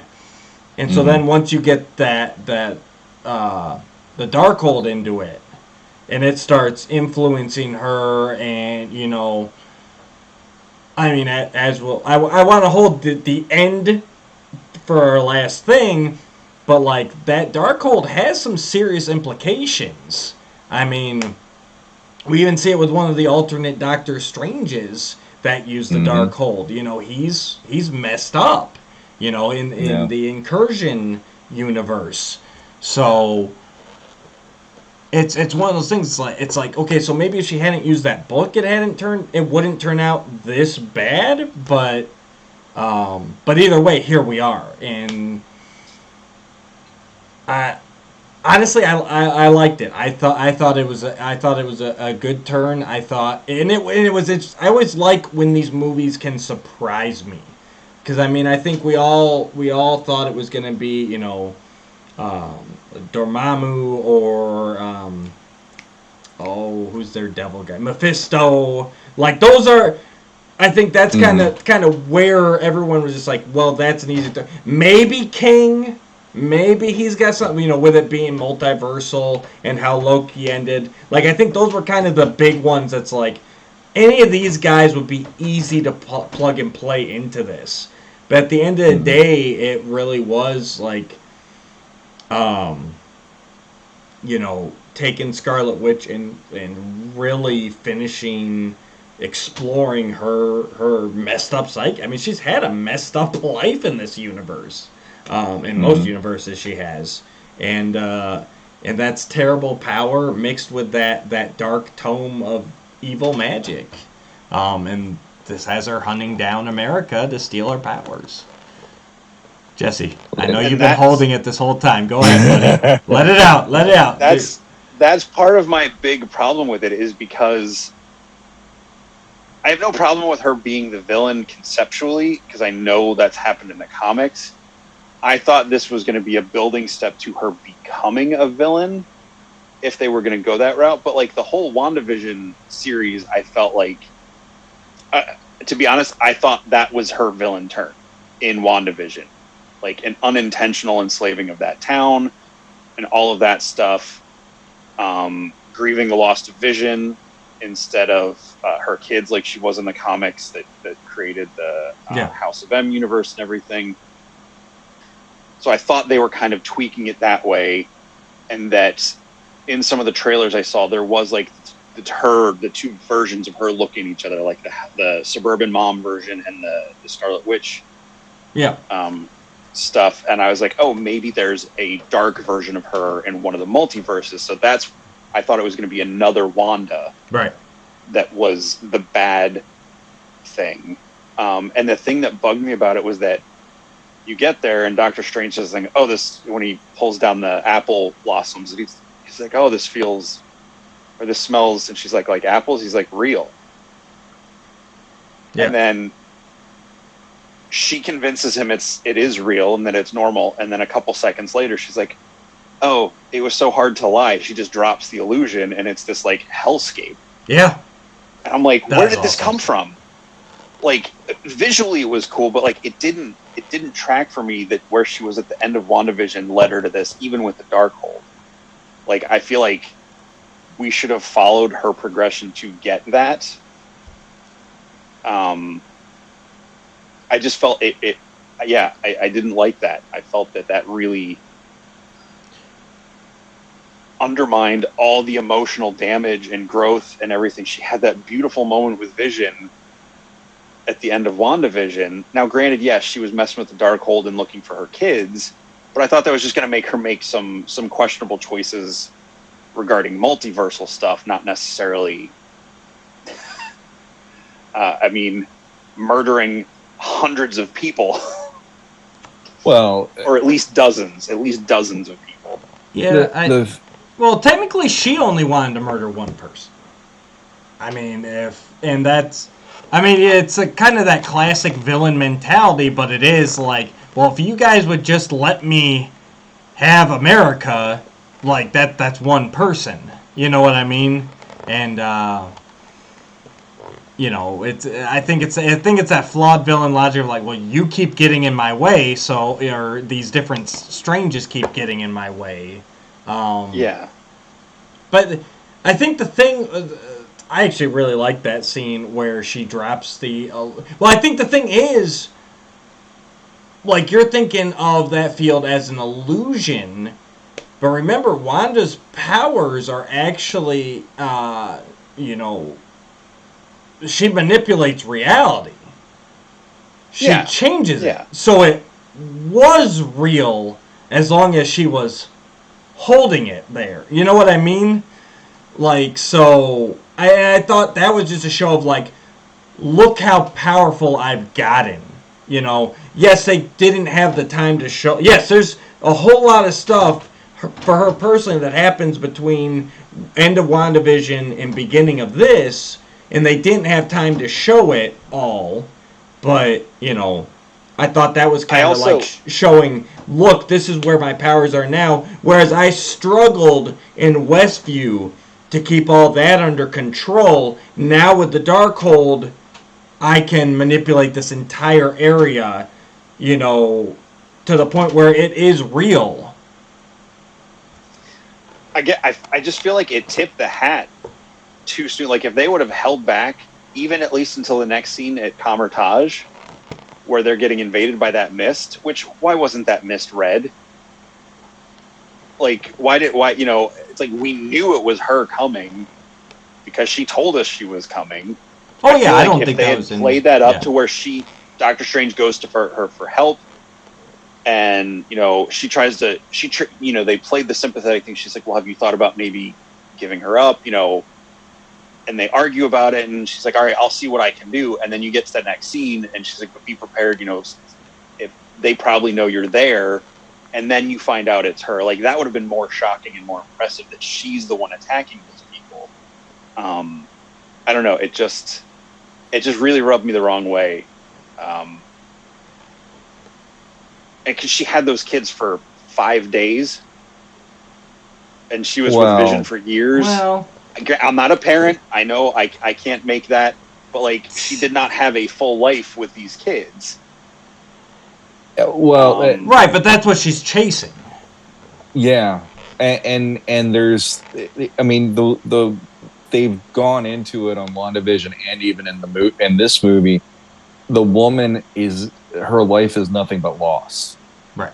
And no matter what she does, she loses things constantly. And and I actually really like that one line where when Strange is doing the whole your kids weren't real, they were magic, they were created by magic. She's like, that's what mothers do. And I was like, oh, like that was such a mama bear mother kind of a way of like leveling him about he's just looking at it from, well, they aren't supposed to be real, they're a spell, right? And to her it's like, to her in her own mind, it's like, well, isn't that basically what it's like to have your own child? And they always talk about the beauty of this and the motherhood and parenthood. And I'm not trying to throw it in your face because you're not a parent. I'm just saying there is a certain bond she would have to those kids even after 5 days. She 5 days to them and everything. 5 days, but she went from birth to like probably about 10, 12 teens, close to teenagers. So I mean, yes, technically it was 5 days, but with the manipulating reality and the sick, that's a good half a life, and I can't imagine losing a child at any age in the hole that would leave. No, of course. And then to find out, hey, there's a universe out there where Billy and Tommy actually exist. Mm-hmm. How do I get there? And I think that's it, right? It all starts with good intentions. It all starts with that. Okay, Billy and I found this universe in the multiverse where they're real. How do I get there? And unfortunately, it all just kind of snowballs for her from there. And she's not mentally right. I mean, WandaVision definitely portrayed her as you sympathize with her in WandaVision, but she's not fixed by the end of it. She is damaged. I mean, like Sean said, her whole life is lost, and she's trying to just... Because then, like they point out later in the movie, why don't you just ask America to send you there? Well, but then what happens if I lose them again? What if I go to that universe and one of them gets sick? How do I get to the next universe? Or how do I find the cure? Or how do I her mind is not even thinking like just how do I get there? It's how do I get there and how do I ensure that I never lose them again? Mm-hmm. Yeah. And that's not something you can ensure. You know what I mean? But that's where she's at. She is so tired of losing everything that she's like, not only am I going to get to them, find them, but I'm going to make sure that there is no way that I have to stay lost from them again. And that's, that's her mind. It's messed up. I just don't buy that jump from WandaVision to that just doesn't track for me, because like the whole show was the loss and her coming to terms with it, just to do it all again, but even in a worse way, especially like immediately with no build to it. That just didn't work for me. Well, okay, the thing with the ending of WandaVision, that the fact that she was even looking at that book showed that there was definitely, like, that was already set. Right. That was in her mind. I can do something. It might be, an unholy version of this, but I'm going to use anything in my power and at my disposal to figure this out again. Because now she's had a taste of that life. And the minute that you hear them, Mom, at the end of WandaVision, and she snaps out of it, and then it's like Mama Bear mode just kicked in. And the fact that when we see her there, I kind of liked how that turn worked. I liked that it was a personal thing between her and Strange there. And I like that the two of them haven't shared a lot of screen time. So the fact that she let that guard down right there, and it was basically a declaration of just try and stop me.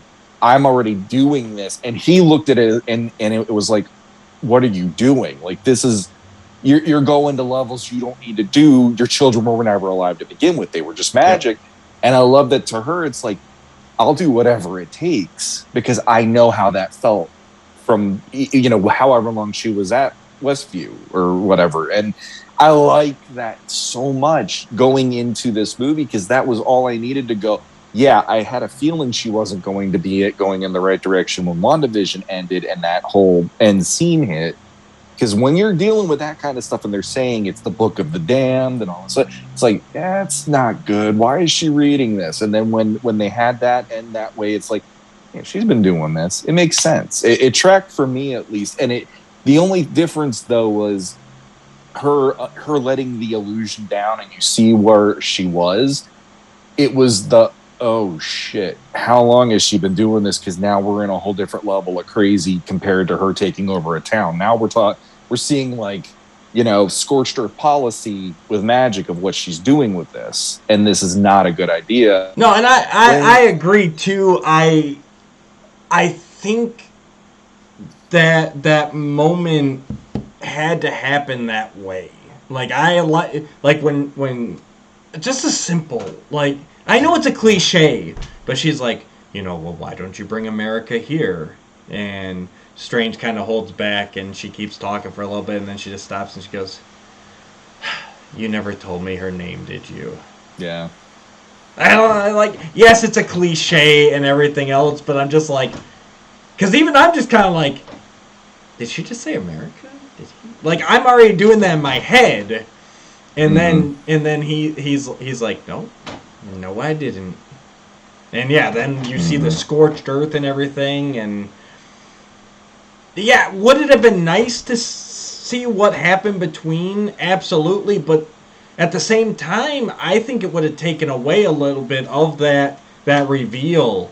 Especially, I didn't even see the trailer where she's looking at the other version of herself. Like, the only trailer I saw was that short one that really didn't give away anything. So I'm in the theater, I'm like, oh shit. Like, she did end up going off the deep end. Because WandaVision did make you feel like there was some redemption for her, but then, and no, she's, and let's be honest, people do this all the damn time.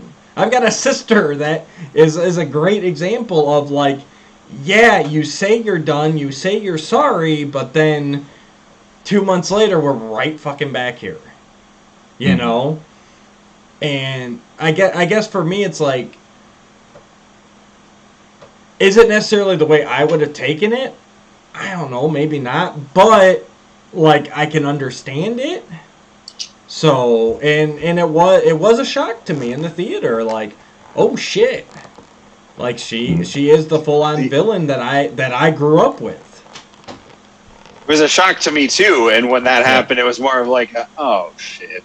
Yeah, because like, no, I get you. Again, I get you completely. And that's I want to make that clear because I feel like we're ganging up on Jesse here, and that's not the intention. No, I don't feel that. It's just, it's so interesting how, well, in the multiverse, just one simple, can radically split.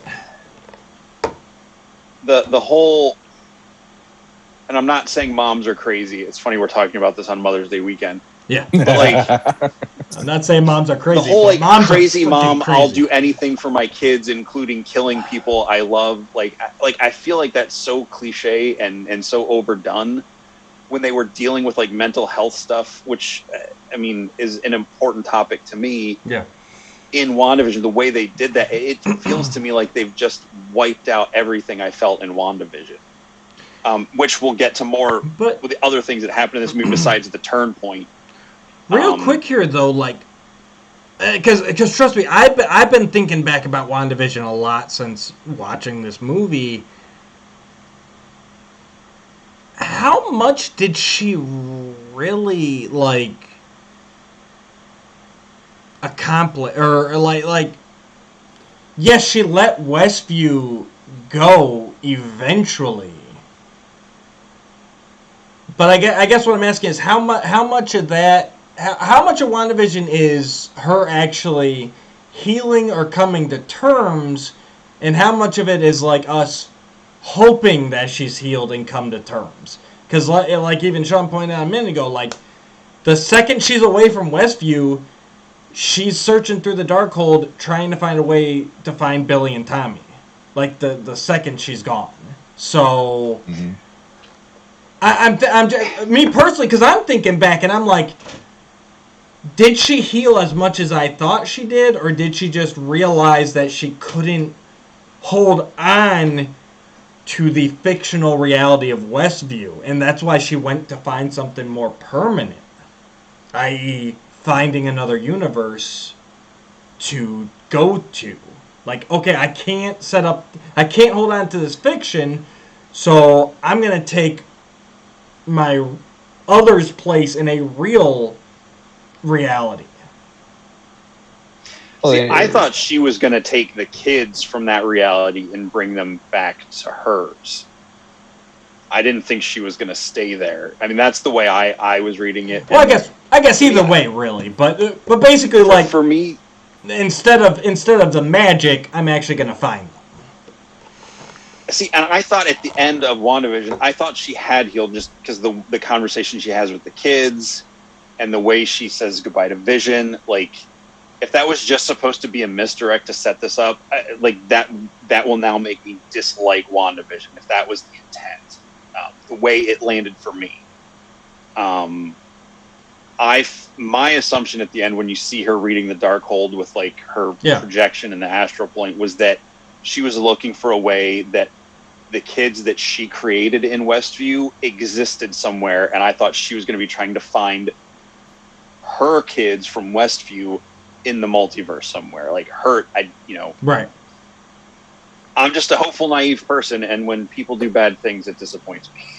Right, and I think that's it. I think that's exactly it, and I think that's what they were going for. And like I said, I felt the same way at the end of WandaVision. I felt Billy and Tommy from our reality, 616 reality, whatever you want, MCU reality, were out there trapped somewhere. I mean, whatever you want to call it. It's hard when we're jumping multiverses, but the main reality at the end of WandaVision, I felt the same way. Like, okay, those kids are trapped out there somewhere. Like, they didn't disappear. And so that was one of the surprise ones. Like, no, she wasn't. Those kids didn't. And she was actually, like, hunting down a universe where they really did exist. Like, again, that was another surprise moment there. And I don't think it was necessarily like a misdirect. It was just we didn't have all the information. And at the end of the day, people are people. They're going to fall into their bad habits. And unfortunately, Wanda's habit is doing whatever she wants to get what she wants. And I don't... Even then, it wasn't really people she loved. It was, this girl she found. And then it was these random strangers that got in the way. Even I feel her and our Doctor Strange really didn't have much of a relationship. You know what I mean? Like, it's not... I mean, it'd be different, I think, if she was even taken down, like, well, they're all dead now, but, Black Widow or Cap or, Hawkeye even, you know, like the core team when she came on, like if she was going up against them, then I think it'd be more of that, like you're saying, that, you know, that she's even taking down people she loves, but it was people that she might have known, but like what work acquaintances at best. I'm trying to think now if they ever even had a meeting proper in the MCU. Her and Strange? Yeah. Mm-mm. I don't think not on screen anyway. Right. I think they knew of each other, but I don't. Right. That's what I'm saying. They never really had a relationship, so there's not even that to betray. You know what I mean?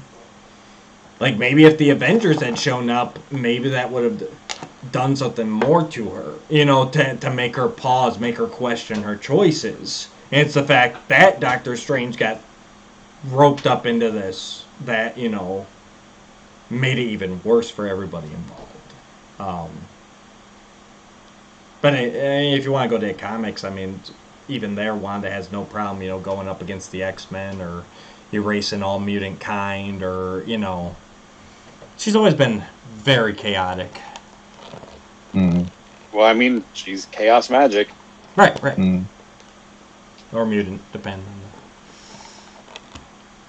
So yeah, go ahead. No, I'm just trying to maybe we can all agree on this. But so the cameos, I did not see, besides obviously we heard Patrick Stewart's voice, and it's like you don't get Patrick Stewart to play, you know, dock worker number 5, right? Like we heard Patrick Stewart's voice. It's like, all right, Professor X is going to be in this. I like seeing Patrick again. I hope I look as good as he does at his age. My God. But I like that they went with the animated series wheelchair. I thought that was... I know not everyone likes the animated series here, but I'm like, all right, that's a cool touch. And I felt that was the big clue, like, okay, this is not Fox's X-Men universe, Professor X. You know what I mean? Like, it was kind of those... I think it was twofold. It was like, hey, guys, look, remember this? And, you know, hey, this is not that Professor X. But all those other cameos, I did not see any of those coming. Because of the TV spots I saw during the week leading up to it, I knew Captain Carter, or a version of Captain Carter, was going to be in it. And then on Wednesday night or something, I guess I saw Haley Atwell at the world premiere. I was like, oh, okay, she's in it. I knew there was a version of a Captain Marvel from the trailer. I just didn't know who we were going to get. I didn't know if it was going to be Annette Bening again as Marvel, like seeing more of her. Yeah. But like, I don't mind the yellow chair. I don't mind Patrick Stewart, because it's like, all right, if this is the movie, they're going to canonize the Fox movies. They're not going to bring all of that into the mainline universe. You know, it's going to be like No Way Home, where it's referencing them. They're out there, and right. I was totally prepared and fine with that, because I know I'm in the minority with my dislike of those movies. And the yellow chair comes from the comics, so that was really cool to see, until I saw the way he was sitting in it like an iron lung. Like I thought that looked kind of goofy. That's nitpicky. That's very nitpicky. Yeah. I will admit that. I didn't mind hearing the theme. I made like a sound to my friend just because I knew I loved that. He would I loved it. Get a chuckle out of me reacting to it, but it didn't bother me, because it's very similar to the movie theme anyway. Yeah, I think it's woven into the X-Men DNA at this point. Like, yeah, again, I don't begrudge people who like those things. They're not for me. But they gave us so much cool stuff in that moment, even though it was a really freaking weird universe. They're like, oh, you go on Red? Like, I felt like I was in a weird Doctor Who episode, and I like Doctor Who. That whole universe just felt so goofy. and the Bruce Campbell of it was weird. And then the whole Illuminati sequence, meeting them and seeing who they were and everything, I thought was really cool. I really liked seeing some characters in their full-on costumes. I'll let you guys drop some of those since I'm being so negative. But it's like the one part of the movie I liked. No, do it. Was seeing all of them. I agree. The whole universe kind of had that feel of like utopia, but even from the beginning, like you said, there's the go on red and so like you're feeling like, yes, this looks awesome. It's clean. It's vibrant. They beat Thanos without losing, half the population. Everybody was wearing hats. Why was everybody wearing hats? What's that? Everybody was wearing like fedoras and wide-brimmed hats on the street except for Strange and America, and I was like waiting for them to get arrested for not wearing a hat. Oh, I didn't even notice that. Because it was so... I was like, what is going on? Right, there was all those little visual cues like, hey, something's not quite right here. You know what I mean? Like it was... You felt like you should be comfortable, but then at the same time you're also very uneasy. And it's like, but why? Yeah. And... the seeing an actual Black Bolt, I'm like, I've never been a huge Inhumans guy, but I'm like, for all that they've danced around the Inhumans and Agents of S.H.I.E.L.D. basically became the Inhumans show, and then they had the Inhumans show, and like, all this stuff they've done with them, and then it's like, oh, you guys finally just did Black Bolt. Like, you couldn't have just done that years ago, full on proper powers, proper suit, like, proof of concept here, guys. It works. Just do it. Yeah. And I mean, I get why they did some of the stuff they did in the Inhumans show, because like animating Medusa's hair would have been insanely expensive. Yeah. But I liked that they got the same guy back. I loved that he was in his costume. I loved the flashback sequence to how they defeated Thanos. Although seeing them standing on Titan the way they were just looked, and that was another one of my big complaints with the movie. Some of the special effects and the CG just felt really bad, in my opinion. Like Wanda when she crawls out of the mirror or the reflective surface, kind of like the ring, it felt so hokey. Fine for Sam Raimi, not for MCU. Like that was the next thing that like kicked me out. And then, but yeah, seeing Black Bolt in the full costume and that whole thing where he's like, "This is Blackagar Boltagon," and like Doctor Strange is like, speaks pig Latin back to them. I was chuckling. I thought that was great. No, it's a great scene. The whole Illuminati concept and I think the one that had to take the cake for me was actually seeing John Krasinski as Mr. Fantastic. I'm like, oh shit, yeah. They actually went there. After all the fan casting and all that, they're just like, yeah, sure, why not? Let's throw him in here. Yeah, and then they turned him to frickin' Silly String in 5 minutes. Well, they did that to everybody in that universe, I know. That's what I as the next, like, I almost said F this and walked out of the theater when what happened to Captain Carter happened. Yeah, but that's not, yeah. You put him and her, first time we're seeing them in live action in those roles. I mean, granted, same with the Captain Marvel, same with Black Bolt, but like, and you do that to them. Now, granted, sure, they probably exist in another universe somewhere, and we'll see them. It's the alternate universe. It's not ours. So it just felt so. It felt mean to me. And that's another problem I had is Wanda's powers fluctuate when she's in that other body in that universe. She's dissolving people with a wave of her hand, like Thanos dusting people in one scene, and the next thing she can barely walk.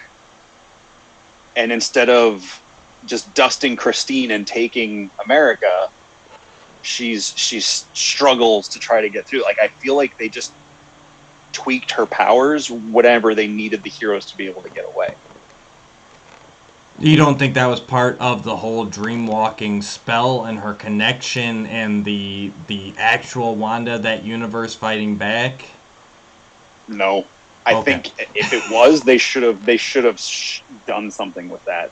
Well, I thought that's what they were. I mean, when Professor X enters her mind, you see the real Wanda trying to get out, and you see those moments where, like, our Wanda, Scarlet Witch, has to, like, refocus and is like, it's taking a toll on Scarlet Witch when this Wanda's getting hit and everything. Like, because these heroes are landing punches. She's not just mowing through them. Like, they do some damage to her. And I don't know. That's how I took that scene, because they'll shoot back to Scarlet Witch, and she'll be doing her spell and concentrate, but she's also getting knocked around and everything, and you can see her having to refocus. And the only reason Christine gets away with America is because Professor gives up his life. Right, he gets that moment, but I feel that whole moment where we're seeing like the astral plane or whatever it is. He's digging her out of the rubble, and then you see the red clouds coming. I'm like, okay, yeah, there's the red clouds we should have seen in Camertage. Like, it's rolling in here. And I was like, he's not going to get her out. And then, he hears something and he hesitates and he just totally stops trying to help the one. Like, hold on, you're going to get crushed, but let me see what's going on. And then that moment, now, all the deaths were, I thought, really clever storytelling wise. I just hated that they happened. Like, the way she takes out Black Bolt was crazy. The way she took out Professor X was crazy.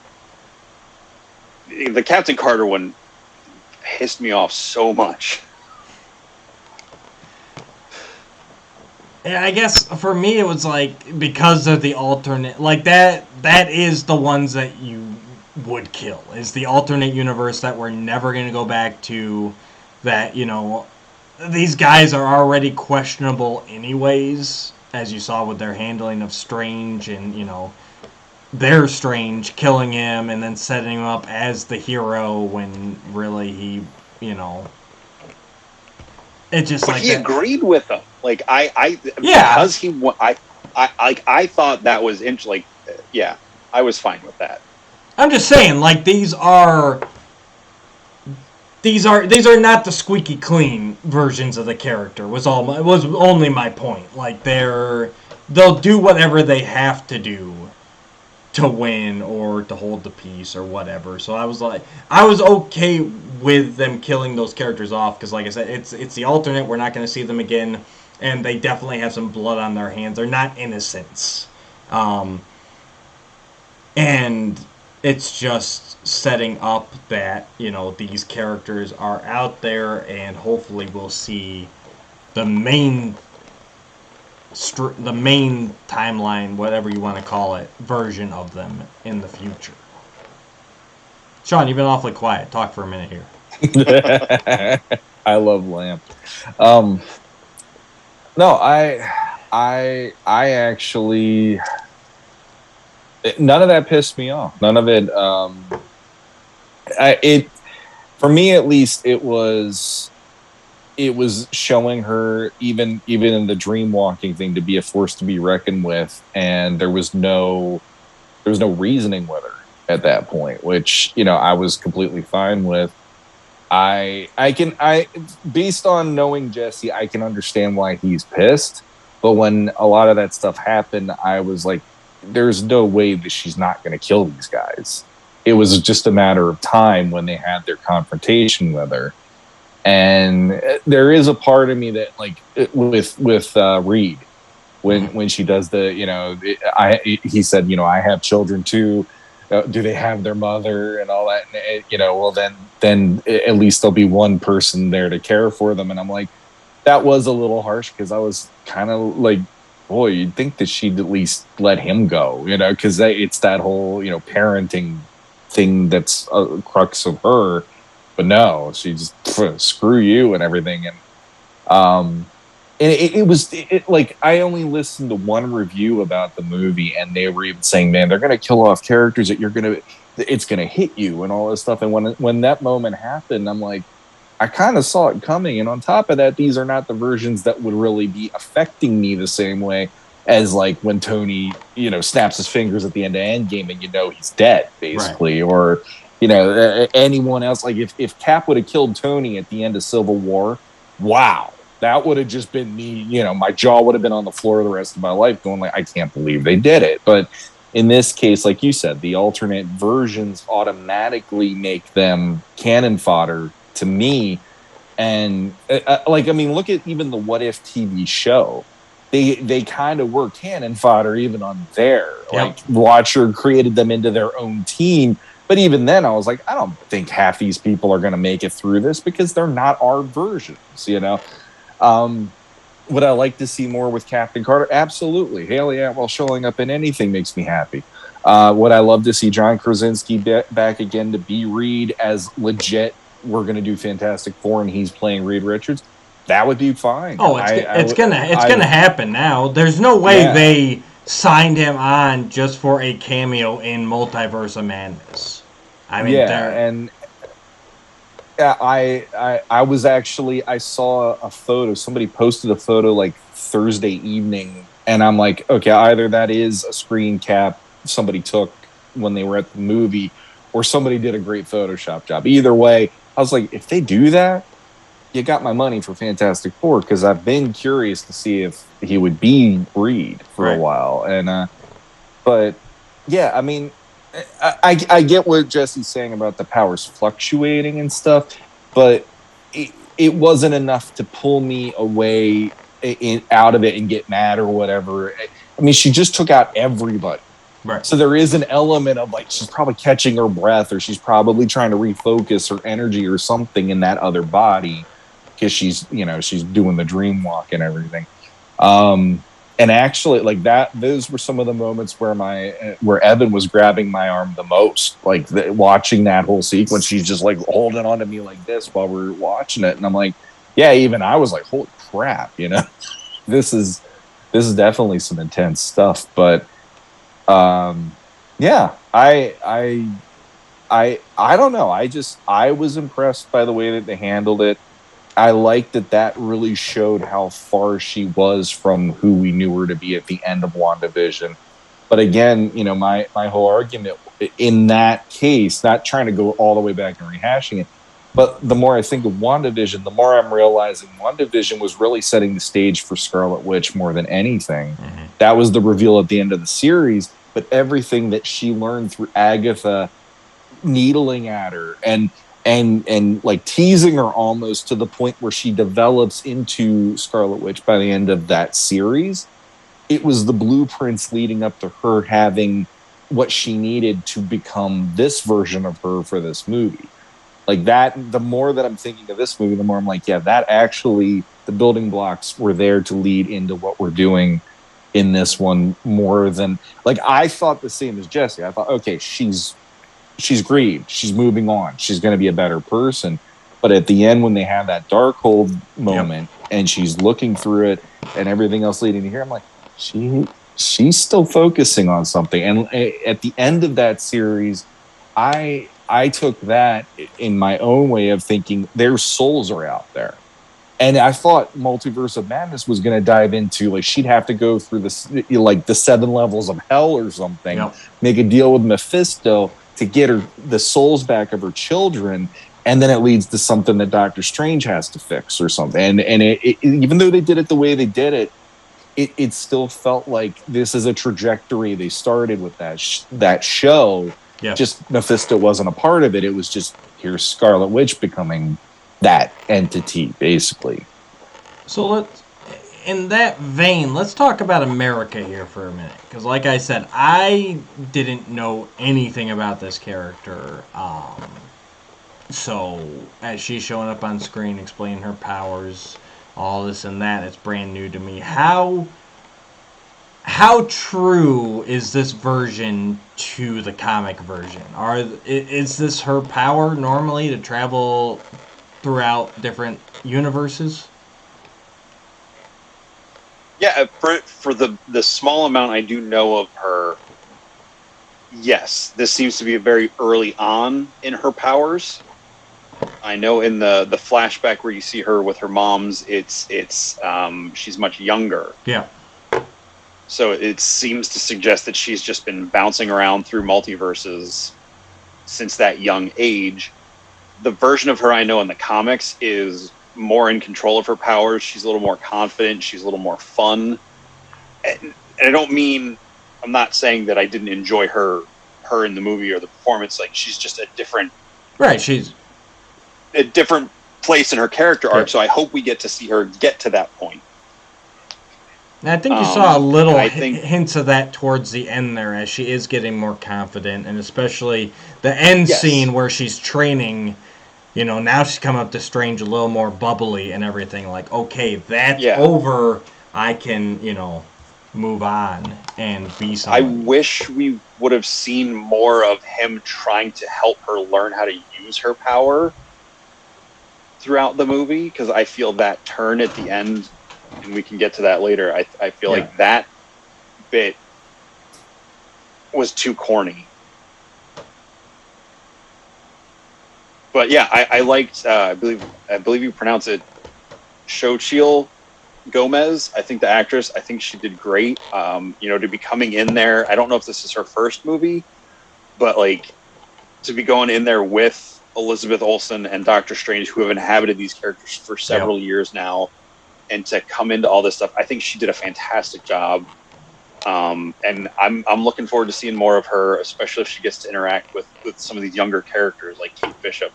Oh yeah, and Yelena. I think it would be great to have the three of them and some of the other guys. They're teeing up. I think that's got a lot of potential there. Yeah. Yeah, and that's got to be where it's all leading. I enjoyed her a lot throughout the movie. Like you said, I thought she was a great actress, and the character was fun for what she was able to do. Interesting powers.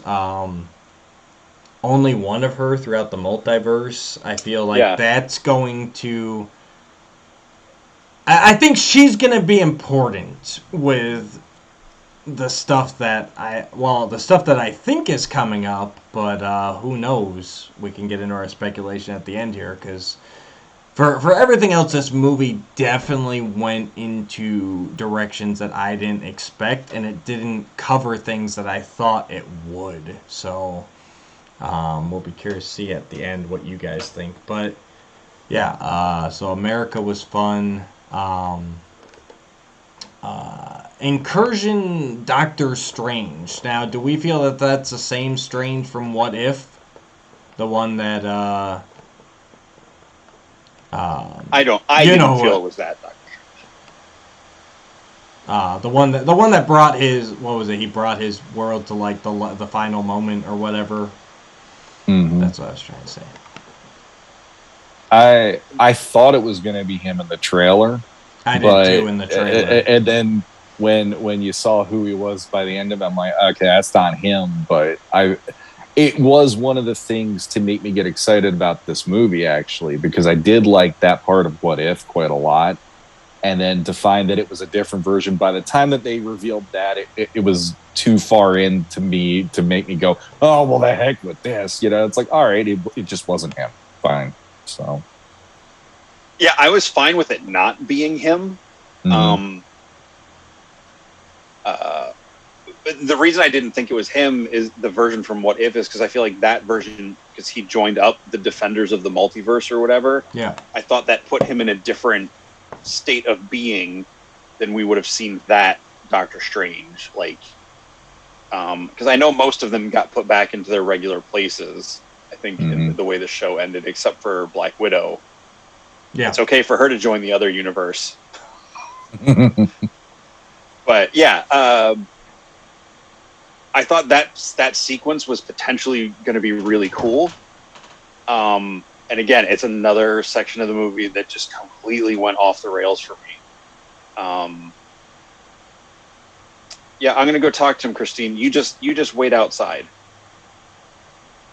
in this spooky world where no one else exists. Well, you just hang out here. That's a safer place. No one else exists out there. But who? Yeah, I mean, I don't know. I like the interaction between them was good. I hated the music note fight. I thought that was so corny, and all that did was take me back to Spider-Man 3. I was waiting for one of them to say, "Here's dirt in your eye."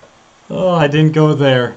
I was like groaning in my seat just because the concept of it was potentially cool, but I think the execution of it was just like, I don't know. And again, by this point, I'm already wanting to leave the theater at this point. So there's very little at this point in the movie that is going to spin me back around unless we see the another version of the Illuminati show up at the end and help save everybody.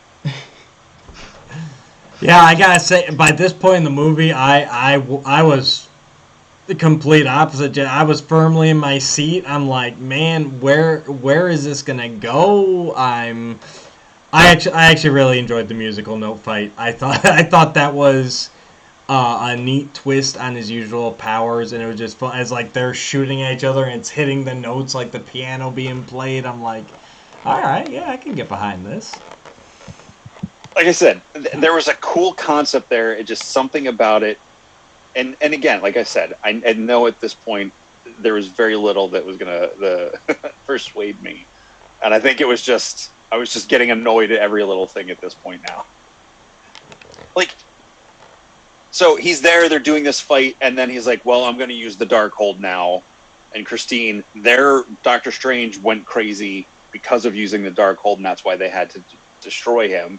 He's like, "Trust me," and she's like, basically like, okay, and then he's like, "Oh, they're gonna come for me." She's like, "What?" "Oh, the spirits at the dam." It's like, what? Where did this come from? So it's like another layer of the dream walking that they had not established yet. And I did think it was cool that he dream walks into his dead body that's buried in New York. Yes. I was like, okay, that's kind of cool. But then you had all the army of the dead demons floating around him. But again, because it was so bright and like it just didn't feel scary. Like visually it was scary, but the moment didn't feel scary to me. And then when she's shooting them with like the cauldron cannons or whatever, and she has some cheesy ass line. Go back like, to hell, I think she said. Yeah, right? And I was just like, what? I feel like they set that character up really cool with her being the most foremost student of the multiverse. And yeah. Part of me, even though I hate the 616 designation in the comics, I love that they used it in the movie. I liked that. I liked that she was this thing, but then I don't know. I feel like her character kind of devolved a little bit by that point in the movie. And yeah. But overall, the visuals in that incursion world was cool. And I didn't say this before. I love that they brought up the idea of the incursions because I thought that was a really cool thing they brought into Avengers that eventually led to the Secret Wars, which maybe they're building to that for the next big thing or a version of Secret Wars. That is not the 80s Secret Wars. That is on the docket, isn't it? Of upcoming movies? I don't think Secret Wars was. There's Secret Invasion for a show. Secret Invasion. I thought Secret Wars was supposed to be on there too. Maybe that's just fan speculation. But I know there's Armor Wars. Yeah, I don't know. But like with the way they're doing this, it could build to that. But Thanos' Black Order, who we had as his people in the Infinity War, were a big part of that story. So anyway, that's divulging. I'm fine if they're not. But it was just... Yeah, but they did. I thought it was cool that Reed was the one that brought up the incursions. Yep. And I thought that was really cool. I love when they inject comic stuff into it that hasn't been brought up before. Right, exactly. And, you know, the movies, they always have a way of kind of doing these big plot lines, but they kind of tweak it, or, you know, especially early on because of characters they legally couldn't use. But, no, I really like the incursion world. I honestly felt like that was supposed to be our Strange and potentially still could be. I don't know why, but I got that vibe that, like, this is our Strange if he doesn't save America, or if he doesn't, you know what I mean? Or if he doesn't defeat Scarlet Witch in you know, the proper way. Like, this is our Strange's dark path. Right. Again, that might just be me pulling that out. I'm not sure. So in that incursion world, we get shown the third eye, the incursion Doctor Strange. Conceptually, I like that idea. Like, that totally fits with the mystic arts and all of that stuff. I thought the design of the effect of it was really bad. There's no ocular; it just splits open and there's an eye. Like, I feel like it should have just been a hole or something glowing. I don't know. It just felt. Again, I know I'm being really nitpicky. That was something about it just looked really. That was from the What If, wasn't it? I swear I've seen that third eye before somewhere. They might have done it in What If. But again, that's animation, and you know, I feel like in animation, there's a little more room for forgiveness and stuff like that. I just felt like the effect of it. I mean, I didn't need him to have like a whole Cyclops third giant socket up there. I just wish they wouldn't have done a very human eyeball in there. I wish it would have been a little more ethereal or mystical. Gotcha. When the lid opened. Fair enough. Sean, Incursion, thoughts? I gotta actually kind of agree with Jesse on that one. It was a little odd to see that third eye. I think there is a certain amount of like he's saying, the mysticalness. Maybe there should have been almost like a glowing eye that's right there, and it's not like a part of his forehead. Like it's like a hologram or hovering or something, like an energy projection to show. Yeah, like to show, okay, he's reached a zenith of power or something like that. Versus it really was weird, and like especially when we get into the first credit sequence, and out of nowhere, there it is again. It's like, Charlize Theron isn't going to want to get into bed with you knowing you could do that, right? You know that, right? So it was a little weird. It was definitely something that like I do agree it would have been cooler if it was more like a sigil kind of a thing or whatever, as like it denoted or whatever, because it really was.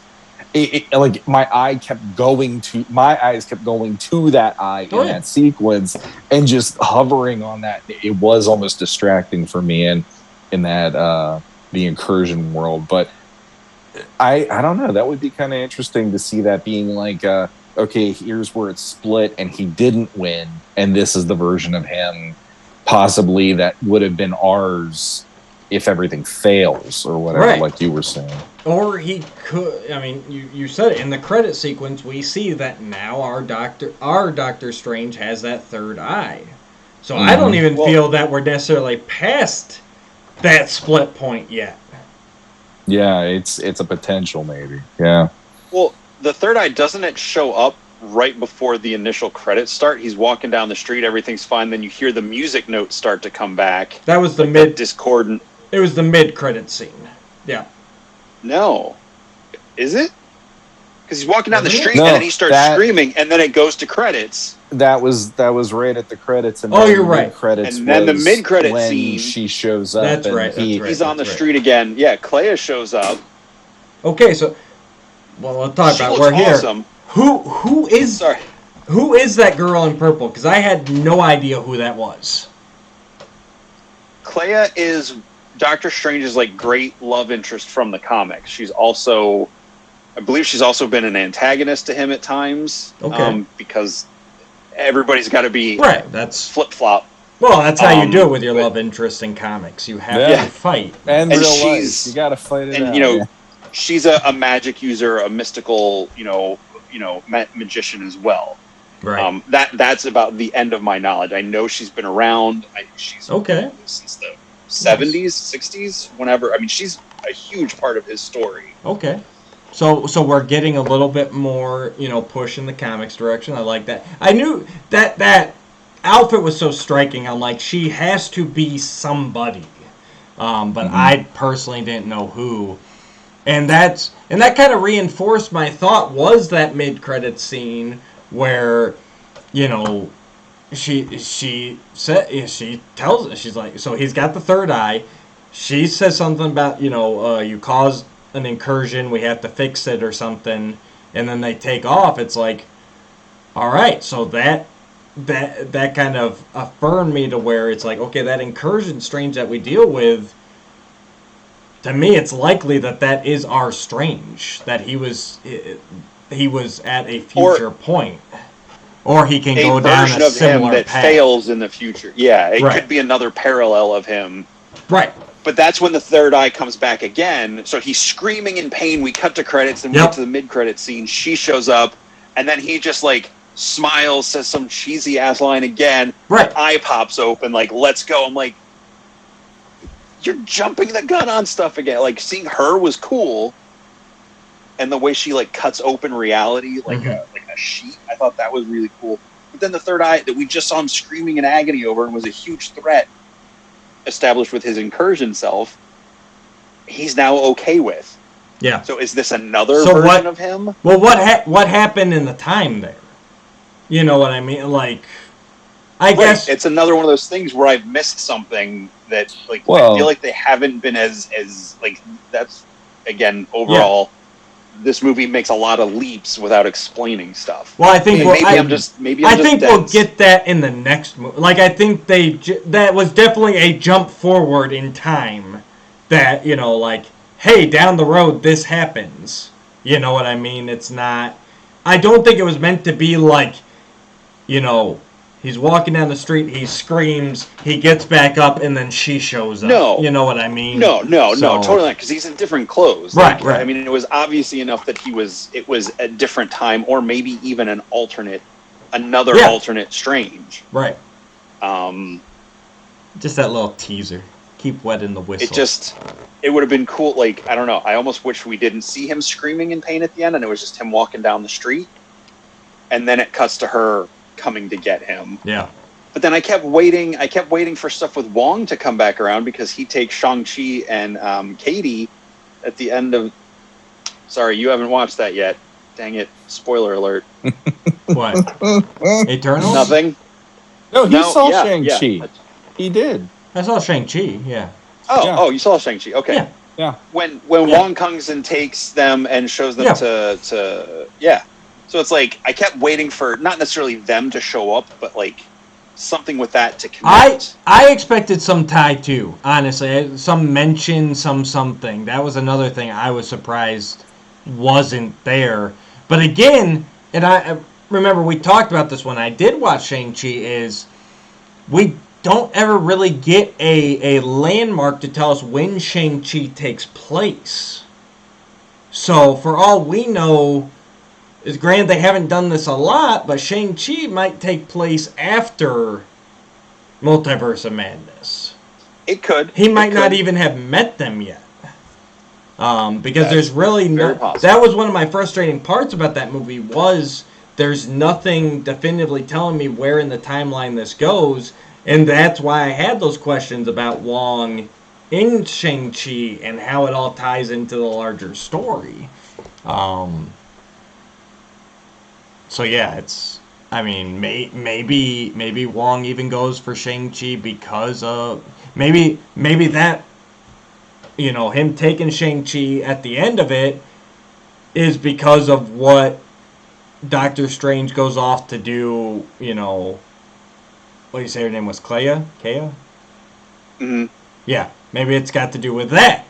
Like, you know what I mean? Maybe. We really have no idea where these movies in the new phase are lining up with each other. So I guess the only thing really left to talk about is that the whole final battle, everything else. So Yeah, I liked him. Oh, that's what I was gonna say. I liked him taking over his zombie body like that. That I thought was really well done, and I thought the difference between him and Wanda was the fact.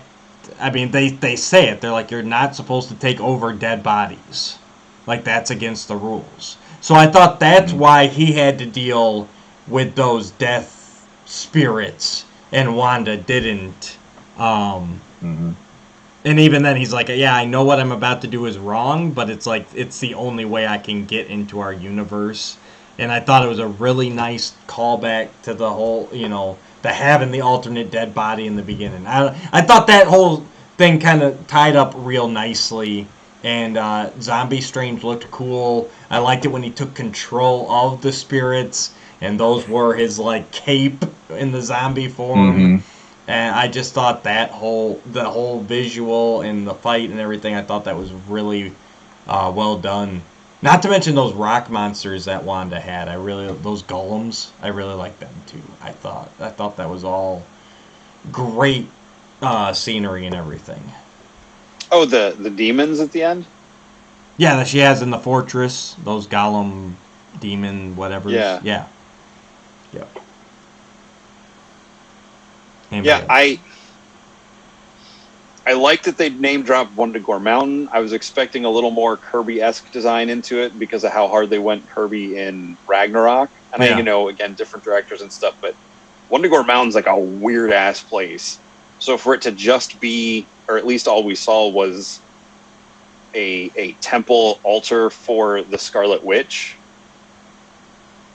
that the statue looked just like Wanda. It just seemed a little too on the nose for me. And her kids, like her and her kids were carved into this thing. I'm like, what? And when Wong gets thrown over the cliff and into the mists of the mountain, I'm like, well, he's gonna be back. Like, that was another one of those cliche moments where it's like they're like, yes, it's like, why did they give all those moments to Wong? Like all the cheesy, like, this is a misdirect. They have been pushing Wong hard in this phase. I've noticed that too. He's really become a prominent player from who was, to me at least, seemingly just a background character to the Doctor Strange story. Like, he is the Sorcerer Supreme now. He's dealing with Abomination. He's helping Shang-Chi. He's gonna mentor America now. Like, he's really coming to the forefront for some reason, and I'm not sure why yet, but I do like the actor, so I'm also not upset. Yeah. But yeah, it's an odd choice to feature Wong as prominently as they have. I mean, I love that they are. I just feel like with them doing that, like, stop giving him these like cheesy moments where he's doing all the things that like we know aren't what that they're trying to tell us they are.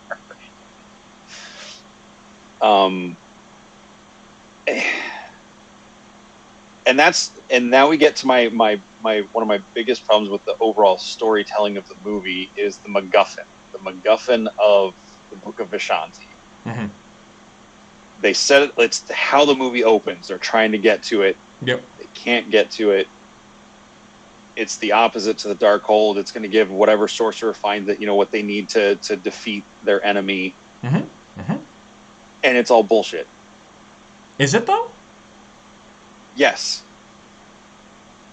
Because all America has to do is reach down inside and she knows she can do it. Right. And which came out of nowhere. Like everything else in this movie. But, okay, so the Book of Vishanti is supposed to give our hero whatever he needs to defeat whatever threat. Right? So our hero is Doctor Strange, right? Yeah. Okay. So America comes into his life because they're going after the Book of Vishanti. Right? Yeah. So the book gave him exactly what he needed to defeat the threat. That gets very Terminator in my mind. Because, like, when they get to the book, it gets destroyed. Right. So, like, the book itself does nothing. Like, it felt like a complete misdirect again for no reason. Like, well, I think that's why I wish they would have, if they would have let him try to, like, help her figure out how to use her powers with all the magic and stuff that he knows how to do. I feel like there could have been some way where he's trying to, like, not relive memories, but somehow, like, get her into her powers a little bit more instead of just, I don't know how to do it. It happens when I'm scared. And then all of a sudden at the end, she's willing to let herself die so he can take her power. And he's like, no, you got this, kid. You can do it. I'm like, where's this version of him coming from? Like, he's been nice to her through the movie and he's trying to help her. Yeah. But, like, he's just trying to help her survive. Like, it just felt so, I don't know. It felt so Hallmark Channel to me in that moment. Oh, it was definitely it was a dig deep, conquer your fears. You have the power. You've got the touch. You know, arise, Rodimus Prime. Absolutely, it was. It was that moment. You know, but I don't feel like they did anything to set that up for that payoff to be a payoff. Well, but like Strange said, he's like every time.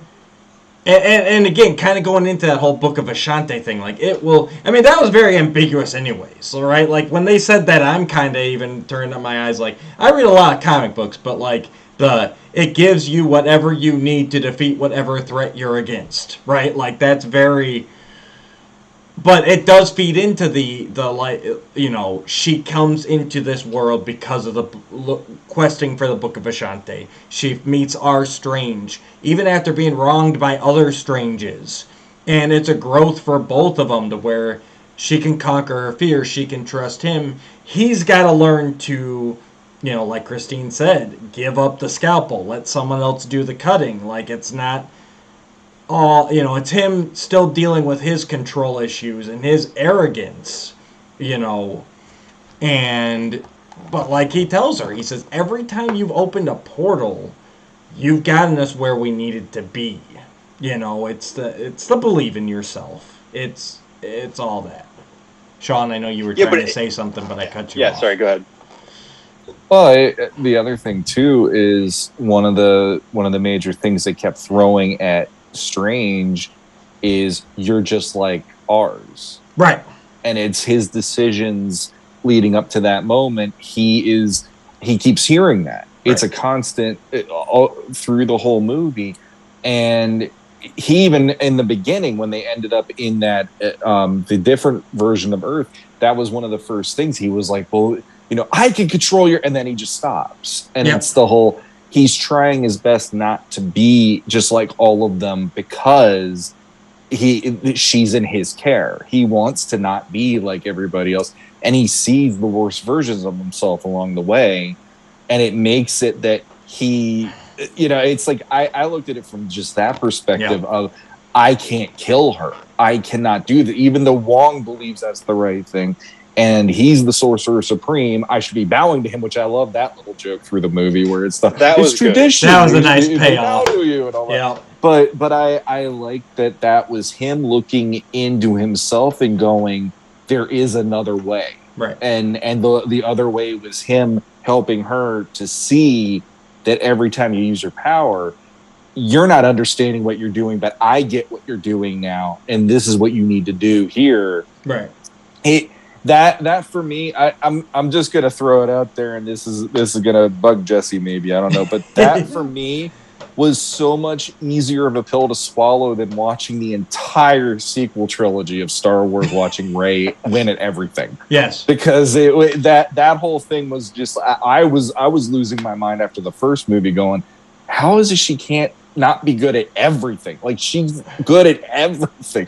In this, it's just, hey, here's this little push to help you in the right direction. Right. And then at that point, I loved that then she was on the comeback trail after that. And I like that she goes toe-to-toe with Wanda for a couple of moments at least. And she's not afraid, you know, and that worked. Yeah, and the thing is, it's not like you said, it's not like she's just like picking up a lightsaber and like, I can do this. It's like, no, these are the powers that she's been using since she was a small child.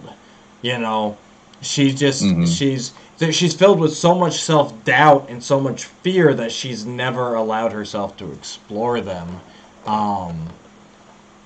And yeah, like, yeah, go ahead. If they would have at least shown her trying to do it at some point in the movie up to that point, and not just being a reactive thing, even if she got it wrong, or like they punched into another alternate universe instead of just seeing that one little montage where they push through all the, I mean, they go to one other universe together that we actually see them spend time in. Yeah. Before he and Christine go to the incursion world. Yep. So they really only spend time in 2 different universes. Significant time, yeah. I mean, like I said, you see them pass through. You see like them. She hits the star when they're getting away from Wanda at the beginning, and they pass through this thing. But like, there's no like time spent there, which I thought was a really cool sequence. That was. I can't believe we glossed over that. That was an amazing sequence. I was like, yeah, here we go. Is there a version of it where we're paint? Yeah, like, don't that get was stuck one of there the best things. Yeah, but like, I just feel like if we would have seen her like trying to like getting her to calm down and be like, all right, think about how you feel when you do that, and try to, just what do you do? And she like, it would have, and then we see another universe. Well, like that's where the Bruce Campbell cameo should have come in. She punches a star, and you see Ash and the Evil Dead. Like, I would have loved that so much more than the pizza ball guy. And I don't even like the Evil Dead movies.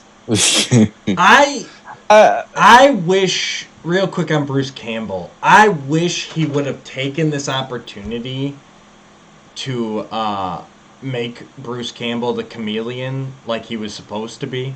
Or was it Mysterio? It was one of the two. He was supposed to be Mysterio. It was Mysterio, sorry. Right. Yeah, Bruce.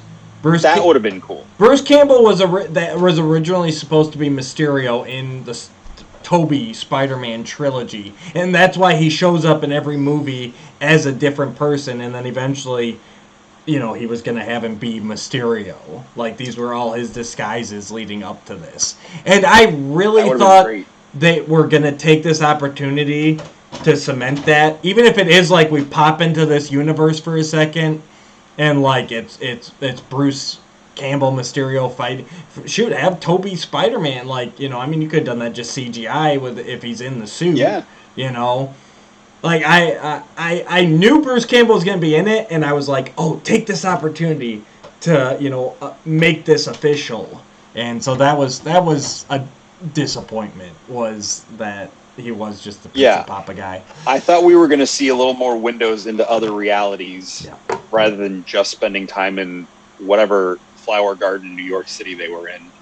And I agree. I really thought that we were going to explore the multiverse more. And that was one of my biggest surprises that we didn't.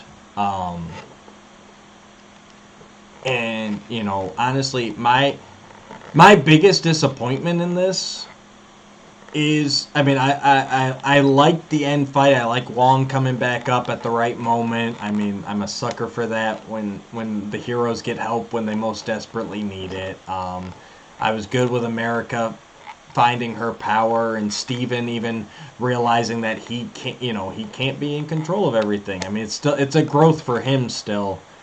I don't like that they seemingly, but seemingly, because it's comic books, but I don't like that they killed off the Scarlet Witch. Absolutely. That was the one point I'm good with her character. I'm good with her through WandaVision. I'm good with her arc through this movie. But I'm like, but now you've taken away the possibility of redemption for this character. For a character who is known to flip-flop back and forth. Again, it's comics. Nothing has to be final. But that moment where she takes the temple down around her, I'm like, that can't be the end of her story. I mean, there's a part of me. The only way I'd have had this version of Wanda to be able to redeem herself if she would have been able to do something to undo things she had done in this movie. Yeah. The fact that she killed all those people at Comertage, the fact that she killed all of the Illuminati in that world, and that she used that world's version of Wanda to do all of that. Like, to me, that's irredeemable. I mean, because she made that version, as far as we know, that version of Wanda had her powers, but she was just a loving mother with her kids in the suburbs. Yeah, she did have her power, because she went up toe-to-toe with her when Wanda comes through. She's got powers. And, yeah, and that sequence was great. I loved seeing them, and like that whole thing where she's scaring the crap out of the kids. Yep. And it's because like I knew that was gonna get there. Like that was not surprising in any way. But like the fact that she's now used this other woman, this other version of herself, to do all of these horrible things, and she's like, "Well, I'm bad. I realize that now."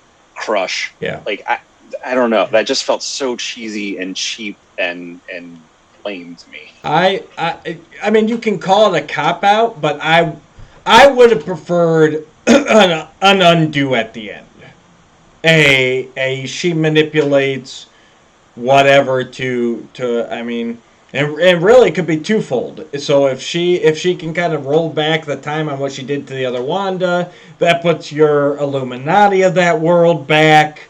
You know what I mean? Like, even if it's not in this movie, give her a chance to redeem herself. Yeah. I mean, like, what if she in the comics she's come back from worse than this? So yeah.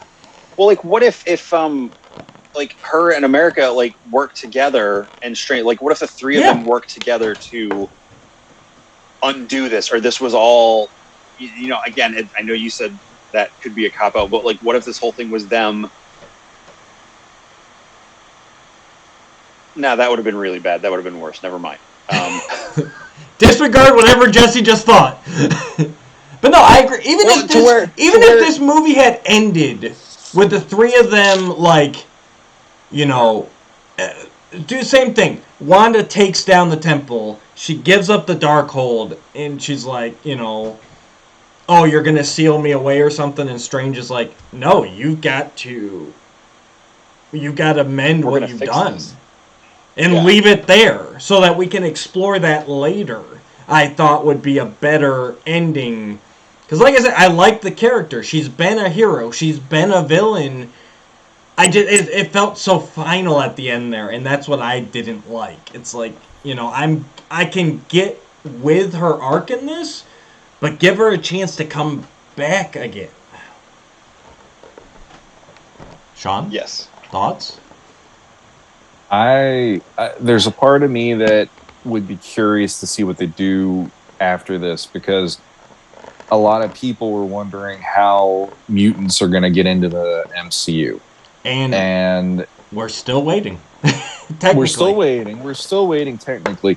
But the thing is, what if that version of her, because she wasn't a mutant, they used the Loki staff to help her with that and unlock those abilities and whatnot. Well, go ahead. What I'm saying though is, what if there's a version of her that didn't have to have that happen? She was born with it and just grew up with it, and it was a natural progression. And then boom, you have the traditional version versus this being the way that she was in these movies, and that's another version of her out there that ends up becoming the Scarlet Witch, and that's the mutant version versus the one that we had here where there was the Chitauri, or the stone, the Infinity Stone was involved with that, the Chitauri staff and everything. Right. And I think we were both going to point out the same thing. The stone only augmented her powers. Yeah. Okay. Yeah. Just making sure we're clear on that. But there is that part of me that feels always like that's a little bit of a cheat for some reason. Because I always felt like if you're a mutant, it would just develop as you get older versus having something. Like, I know in Deadpool they did the same thing where, you know, he goes through all that crap and then his power is unlocked and all that. But I don't know. I always felt like this version of her doesn't necessarily mean she's a mutant in the same way like Cyclops or Iceman would be a mutant, because those are just, they eventually got them without having something poking and prodding them to get them, you know. That's just me. That's always been something that, you know, it's like I always thought it was cool that she was incorporated into the MCU, but there was that whole thing of, well, they didn't have 20th Century Fox had the license, so they did what they could to finagle it. Now the chance is there that they could go, okay, that was that version of Scarlet Witch, but the new version that we're going to have is legit. She's a mutant from here on out, and there's no Infinity Gem involved in any kind of a progression here or whatever. So that would only be that's just me going, maybe that's the thing, because there is that whole cliche of, if you didn't see a body, so it's like there's a part of me going, that ended this part, but I don't necessarily believe that she's done. I just don't. And she's too much of a, there's a lot of people that like that character, and there's a goodwill towards that character. And I think there's enough people hoping that there is a redemption after this for that character, that it would shock me if they just said, okay, that's it, she's done, we'll never see her again. So, I mean, hell, it blew my mind to see Peggy Carter in live action in this movie. So if that can happen, anything's possible as far as I'm concerned.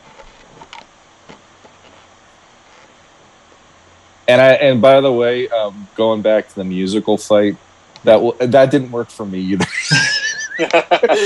When that part happened, it's like that and the eye were the two parts in that whole sequence where I was just like, I don't know why they're fighting with music notes. And I just, at that point, it was me just going, okay, they're fighting with music notes. But even it wasn't enough for me to want to storm out. But I was a little like, this isn't nearly as cool as, like, I mean, when Gandalf and Saruman fought, that was pretty sweet. Versus the two of them doing the musical thing was kind of like, it was almost like them doing this at each other. It's like a slap I might have fight, been more. I could have been more on board with it if we had seen not necessarily the same concept, but like more weird stuff like that happen, other than just using the magic to make whips, swords, and shields. You know, like if we had seen more of those things. But like I said, there was something there about it that was a cool idea. But just the way it panned out did not go. And they made Scarlet Witch and Quicksilver, they're no longer mutants in the comics, so like they don't have to correct that anymore.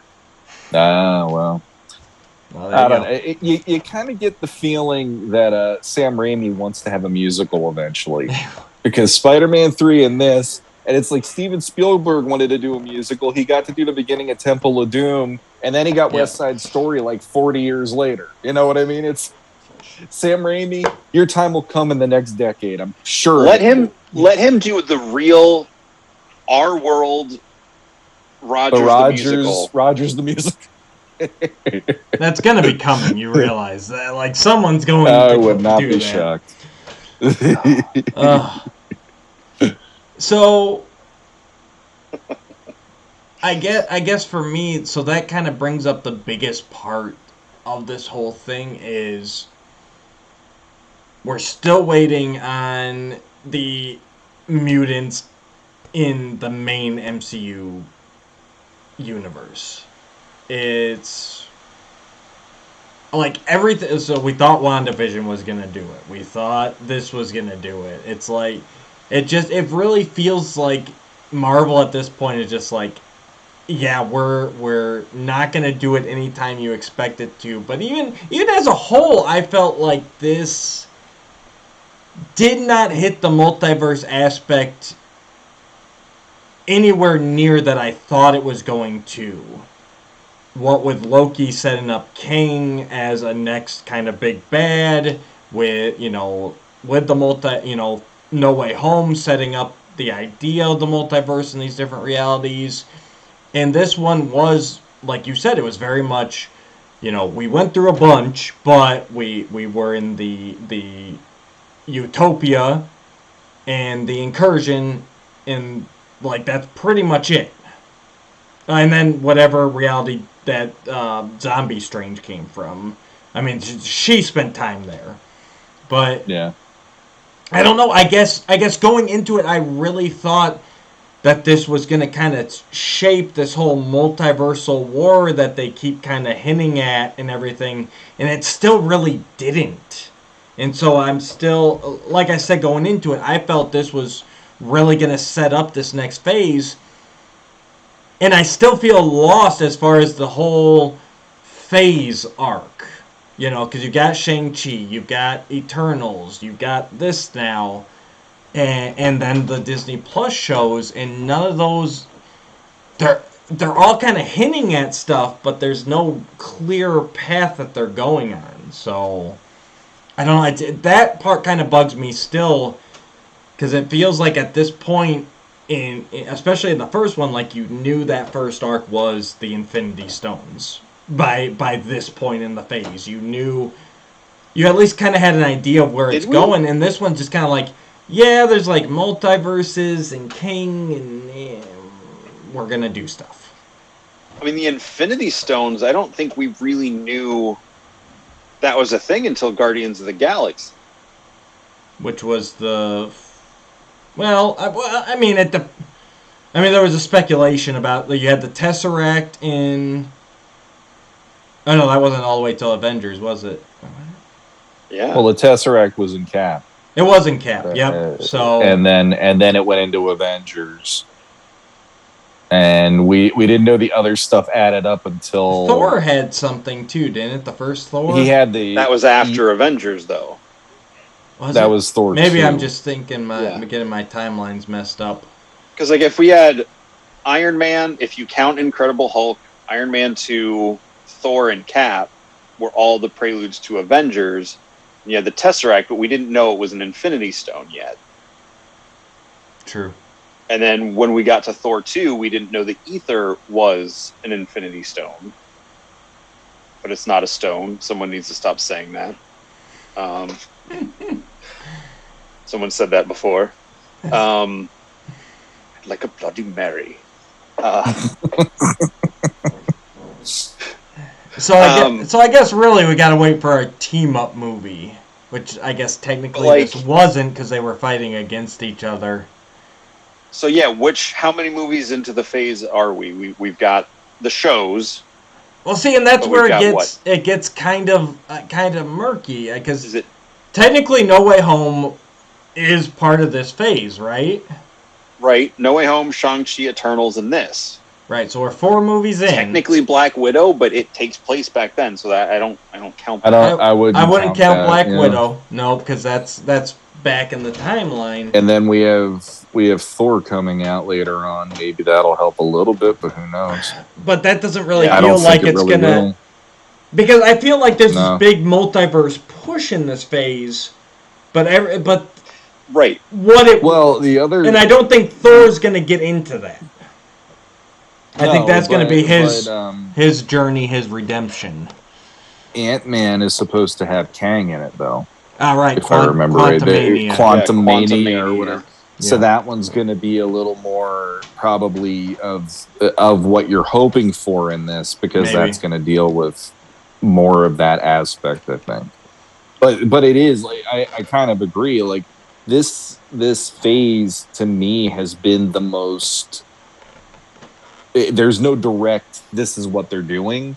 It just feels like it's all different ideas in each thing they're doing, but none of it's adding up to a whole. Right. And there's no through line to this one compared to the other ones.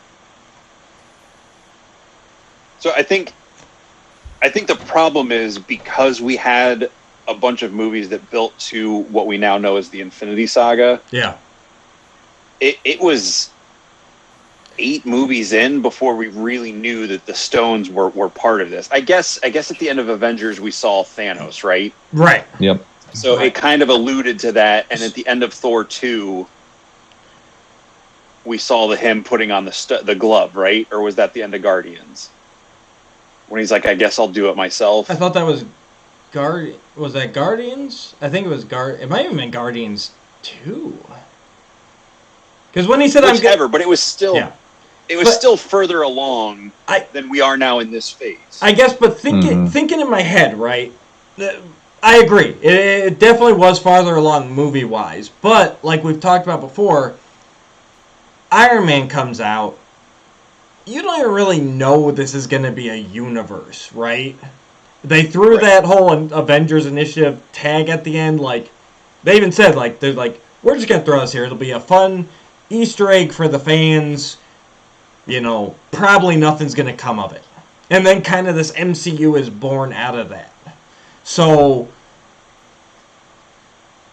I guess that's why for me. So like right off the bat, you can kind of discount the origin movies because those were kind of like Incredible Hulk retroactively became part, but it was not made as one. Iron Man was made as a Iron Man movie, not knowing it was going to lead to all this, necessarily. So it's like, I guess that's why it feels like once they decided they were going to do the Infinity Saga, how many movies was it? You know what I mean? It's a small distinction, but that's why at this point now we're at in phase 4, right? Like, it shouldn't take 8 movies anymore because we've already got all this backstory. We've got all this. It's like it feels like we should be setting up sooner, and I feel you have to count the Disney Plus shows as part of this. Like I said, WandaVision, Loki, if you count those as part of it, now we're up to, potentially 6 installments into this new phase. Technically even Cap and Winter Soldier, takes place in this phase. So I think that's probably a big part for me personally, is that because we've got all these TV shows now, it feels like we're really deep into this phase without a clear understanding of where it's going or what the next threat is. Well, I was also going to say, is like, in those, we didn't really know where things were going, because like you said, Hulk, even Thor and Captain America were not originally what they have become. They were done with Paramount. They weren't just Marvel Studios. They were other people's properties. Yep. And it was everything. They made a deal. I think they made a deal before Thor came out that it was going to phase into a Marvel Studios thing, and it wasn't going to be standalone movies. So you got the first 4. Technically don't count. They were being made, and they're like, hey, if we could tie these together in the future, that'd be great, but it wasn't a set-in-stone thing yet. Because everybody probably knows there's that deleted scene of the Nick Fury sequence in Iron Man where he mentions, basically, all but name drops Spider-Man and the X-Men. Yeah. And, like, a longer version of that take. But, like you're saying, we're so far into this one, and that everything so much of it has dealt with multiverses and timelines, that they're giving us so much without giving us anything really concrete to stand. It's like, and that's what it's like we've got the 4 outside corners of a puzzle, but we don't know what. Yeah, so I agree with you. Like it's, and I'm sure they have a plan and they'll get there, but it feels like they're being intentionally, like I said, like they're intentionally holding mutants back now. They can do it anytime they want, but they're like, well, let's wait a little longer. We know they want it, let's wait a little longer. Fantastic Four, we know they want it, let's wait a little longer. We know they, like, it just feels like there's a point where it's like you guys are becoming, too obtuse. Well, like you're trying to keep everything so secret that you're not even letting us have any idea of what you're doing. Like the mutants, I mean, despite what you've seen on these OffWorlds, I love the X-Men. They are my favorite comic book characters. And I would rather wait a couple more years to see them done right than to rush getting them in just because they have them now. And that's just me. Like, I'd rather let the distaste of Dark Phoenix in those last couple movies get completely washed away. And really launch into them. And I know they've had plans, like they've talked about like flowcharts where they've had like the next 10, 15, 20 years of these mapped out. So and that they've said that if we ever got the rights to the things back, we know what we want to do. So I feel like it's coming to have a goal, but it does feel a lot more.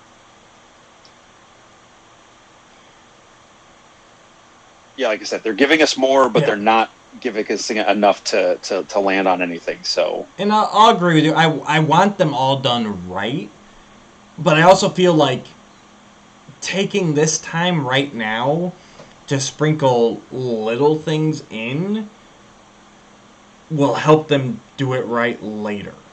Like, I'd hate them to be like, well, we're going to do the mutants in 5 movies, but then all of a sudden it's just like, and here's the mutants! And it's like, but now, like, take these movies and sprinkle in, like they did sprinkle in Professor X here, but he's in an alternate universe. You know, even have them come back to our universe, and at that end scene, you know, a paper that's like Charles Xavier receives, you know, an award, you know, like a headline on a newspaper, like just little things that they could be doing now to go, you know, they're here, they've been here, rather than just like, yes, we've never talked about them before, but they've been on Earth for, you know, 50,000 years, type of thing, you know, so. I don't know. The fact that they're purposely not acknowledging them at this point is like, why can't you have little things like that? You know, teenage girl held, you know, for questioning because she blew up her parents' VCR. Like, I mean, that's you know, just little things. VCR. Who's the old man now? Yeah, yeah. It's a reference to episode 1 of the animated series. Thank you very much. No, like, yeah, I mean, we do have Madripoor. Like I said, I do think the whole thing with her Infinity Wanda being activated or enhanced by the Infinity Stone, I think that's them integrating some stuff for the potential reveal that mutants have been around. Apparently, there's something in the Wakanda files, a book of some sort that came out that references something with mutants as well. I mean, so there are things, I just feel like they're very obscure, they're very small. Right. Little things. Oh, we're not talking about that, never mind. Yeah. What are we talking about? It's from the first episode of Moon Knight. I have not rewatched the episode to check it myself, but there was a Easter egg apparently in the first episode that I did not catch. Not specifically mutants, but for other Marvel stuff that would be very exciting. All right, guys, if you have not watched episode 1 of Moon Knight, you're going to want to skip forward a little bit here. All right, Spill, what we got? Okay. I mean, we've all seen episode 1, right? Sean, you're pretty much up. I just haven't seen the last episode, so. You're the only one that hasn't seen the final episode, I think, Matt. Right. So I'm good with episode 1. Yeah. Shoot. Yeah. So when he's in the truck or whatever in Switzerland or wherever he's is, okay. Yeah. And he doesn't know how he got there. Behind him on the boxes is supposedly a stamp or a seal, like the logo on the box says Von Doom. Really? And they're speculating that the castle he was at was Doom's castle. The one that he's like down on the ground and he looks up and waves at the guys. But he wasn't in Latvia then. He was in I thought they named where he was. I mean, I guess they could change it, but it seems like an odd. I don't remember. I'm just was just.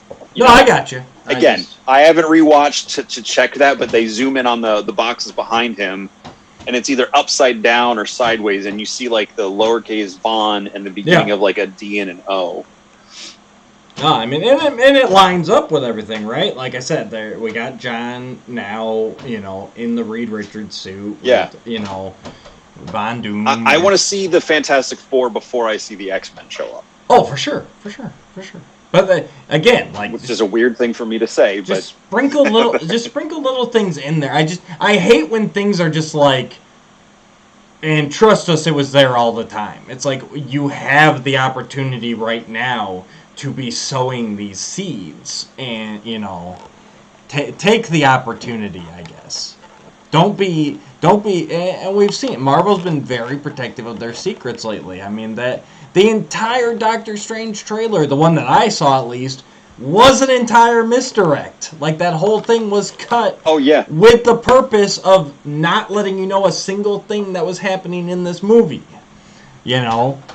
And I did see a small interview with Cumberbatch and Elizabeth Olsen, where they said something to the fact, that because like things would change on the morning, they would make stuff up, and he says something to the effect of, "Is like nothing but the title of this movie stayed the same, right, in the making of this movie." Oh yeah.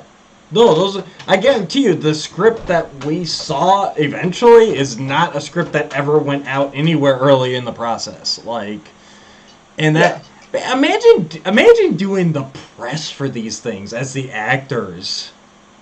Like, you have to, not only do you have to learn your lines, you have to learn everything for this movie, but then you have to learn this whole fake movie to talk about. Like, oh my God.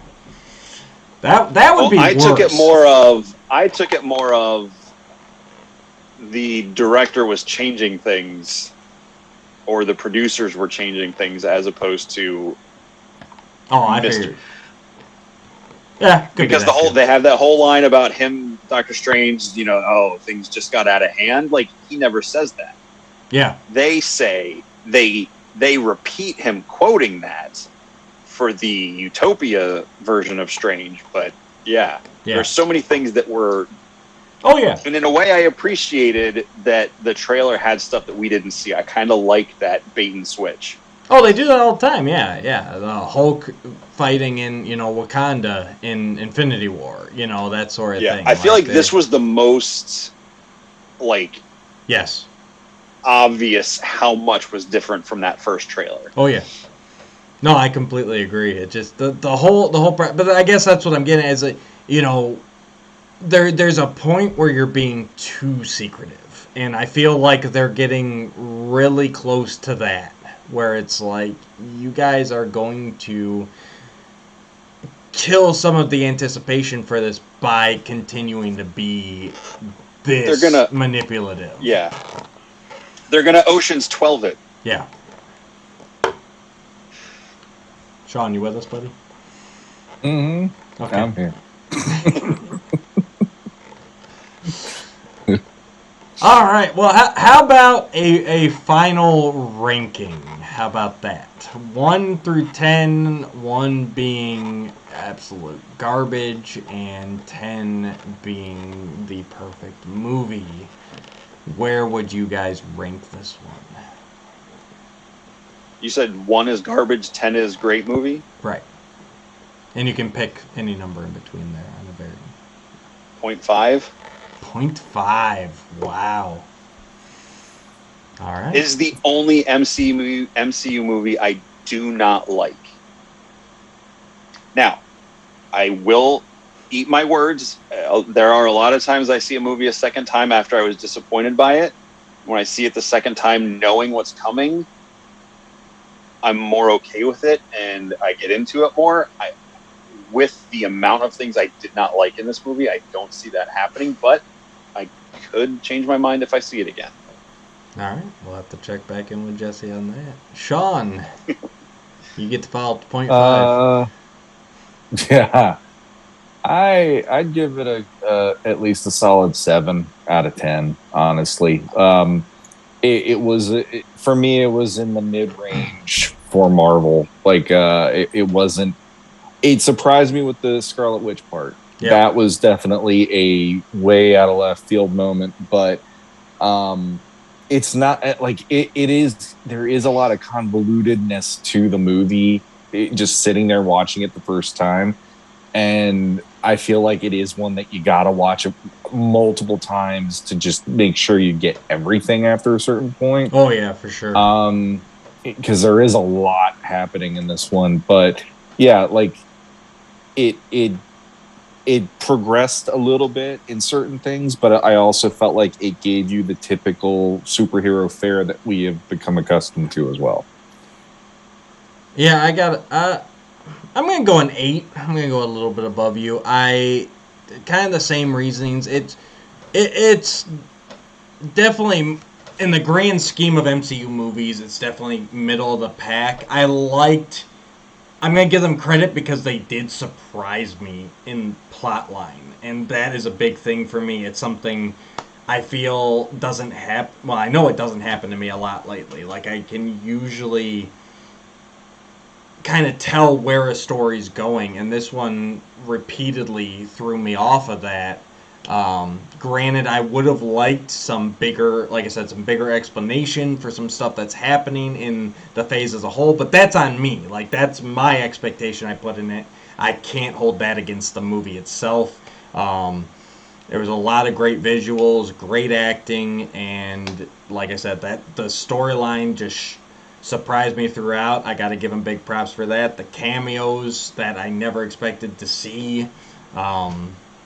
Yeah, it entertained me, and they threw me some curveballs. So I'm gonna give them props for that, and I appreciate that.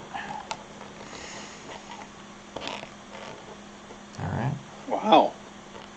Yeah, yeah. I think this is this has to be the biggest spread that we have ever been on either show, Sean. Right, as far as rankings. I don't think we have ever had somebody as not into something as Jesse was with this movie. And honestly, I never thought I'd see the day. That's pretty like right now is freaking me out more than the movie did. Because I don't know if this is actually Multiverse Jesse or not now, because it feels really different tonight. Yeah. I would not have expected this. All right, guys, to wrap it up here, we are going to debut a new segment real quick here. This is actually the brainchild of Sean, and it's our OffWorld Never Have I Ever. So for those of you unfamiliar with the Never Have I Ever game, basically you say something that you have done, and then the other people playing with you will tell you whether they have or have not done it. We're going to take a little twist on the traditional game, and we're going to do it all with our geekdom, movies, TV shows, comic books, and the hope is that if my co-hosts haven't, that they will then maybe check out something. So I'll go ahead and kick it off, and I'm gonna go with, and this is actually what I've spent the majority of my week doing in my downtime now that I finished Gargoyles, and I'm gonna say never have I ever watched Young Justice. Oh. And that is, it started off as a Cartoon Network show for 2 seasons back in the late days after the Timverse kind of wrapped up, following Kid Flash, Robin, and Superboy as they formed their own teen team in the DC universe. And they've gotten a couple additional seasons after that, which I've just got into because I rewatched the first 2 seasons before starting the I'm just into the 3rd season now. So boys, have you ever watched Young Justice? I have, yeah.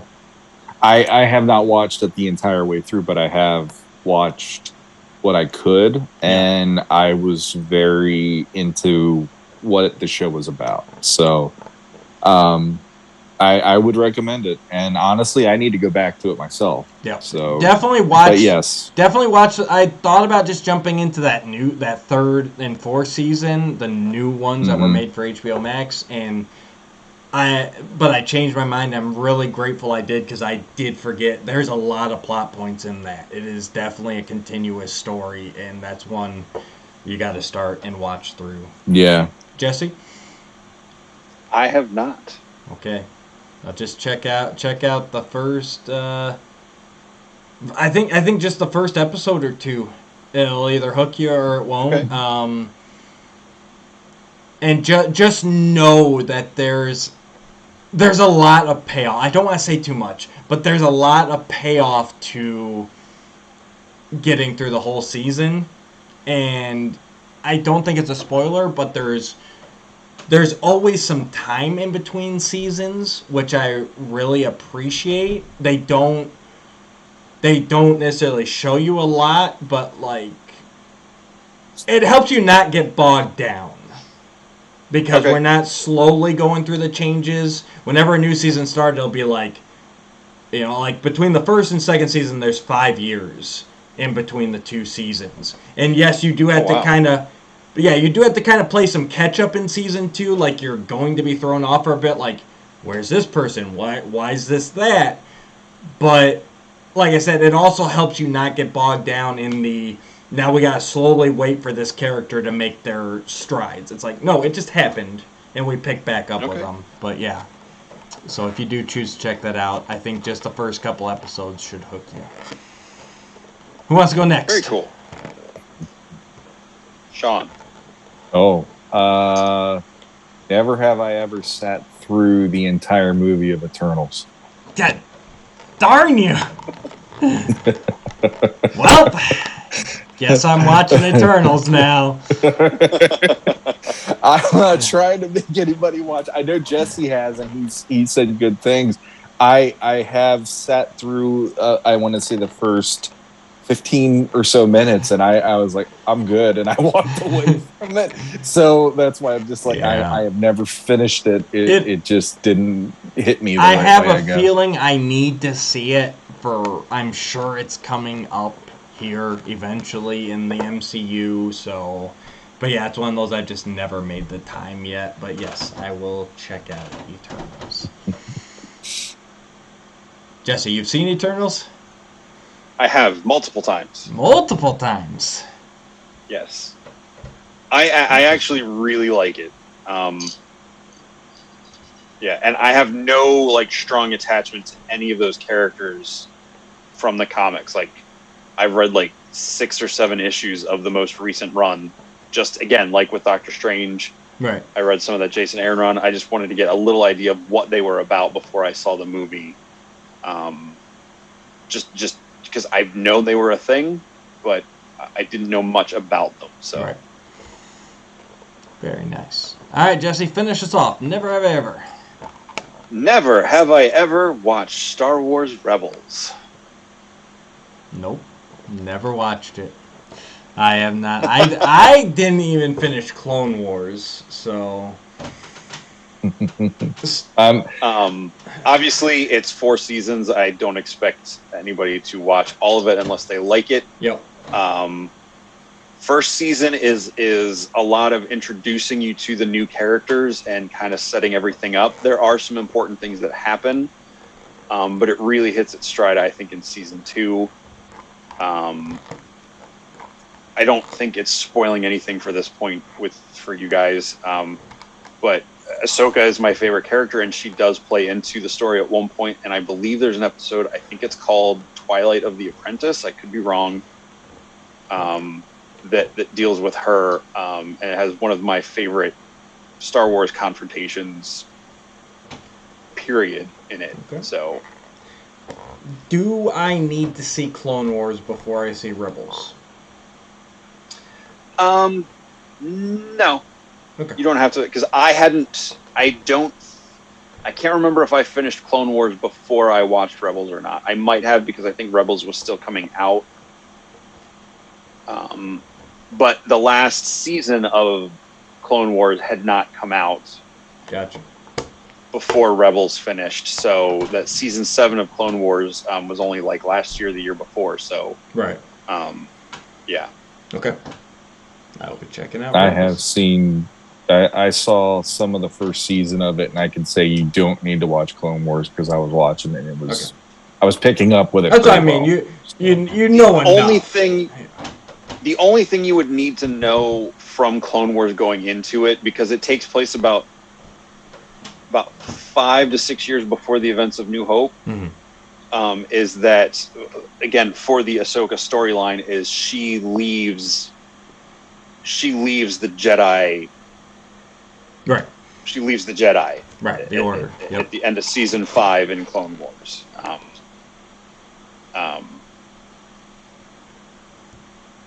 I mean, that's probably the biggest thing and the only thing you would need to know for the episodes I'm referencing. Gotcha. Yeah. All right. I will check that out. We look forward to it. Guys, feel free to play along at home.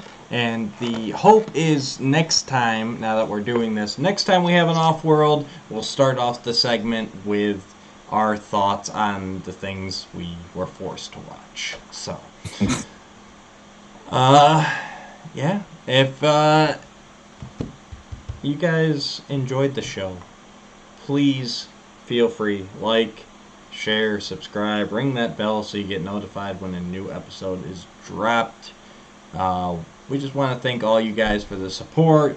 Thanks for sitting here with us for a movie review that is now about an hour longer than the movie itself. So, oh, real quick here.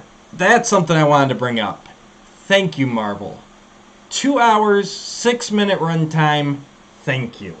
Way to keep it to the point. Not everything has to be a 3-hour movie. I'm looking at you, the Batman. So, yes, 2 hours is still on the longer side, especially what we grew up with. But I felt that was a much more realistic runtime. So, I just want to throw that in right quick. Could have been shorter. You keep talking about adding stuff. What are you talking about? You're like, hey, let's see this and let's see that. Let's follow Wanda from the point here. You would have made it the 3-hour movie. It would have been 2 movies. It would have been 2 movies. It's got to be a trilogy. It wouldn't have done most of the things that this movie did. The first one's Multiverse of Madness. The second one is just a little more madness. Now we're cranky. A little more. Multiverse of Madness, Sadness, and Gladness. Get us through the whole... Because first she's mad, then in the second one she's sad because she can't get her kids back, and then by the third one she's redeemed herself and they're all glad. See? Mm-hmm. Oh my God, it's a trilogy. I was gonna say if all the Scarlet Witch Wanda things are her going through all the stages of grief, that won't be good. And we broke Jesse. So we are just going to sign off now. Take it away. Thanks for watching. I'm Jesse Arnold, and I can do this all day.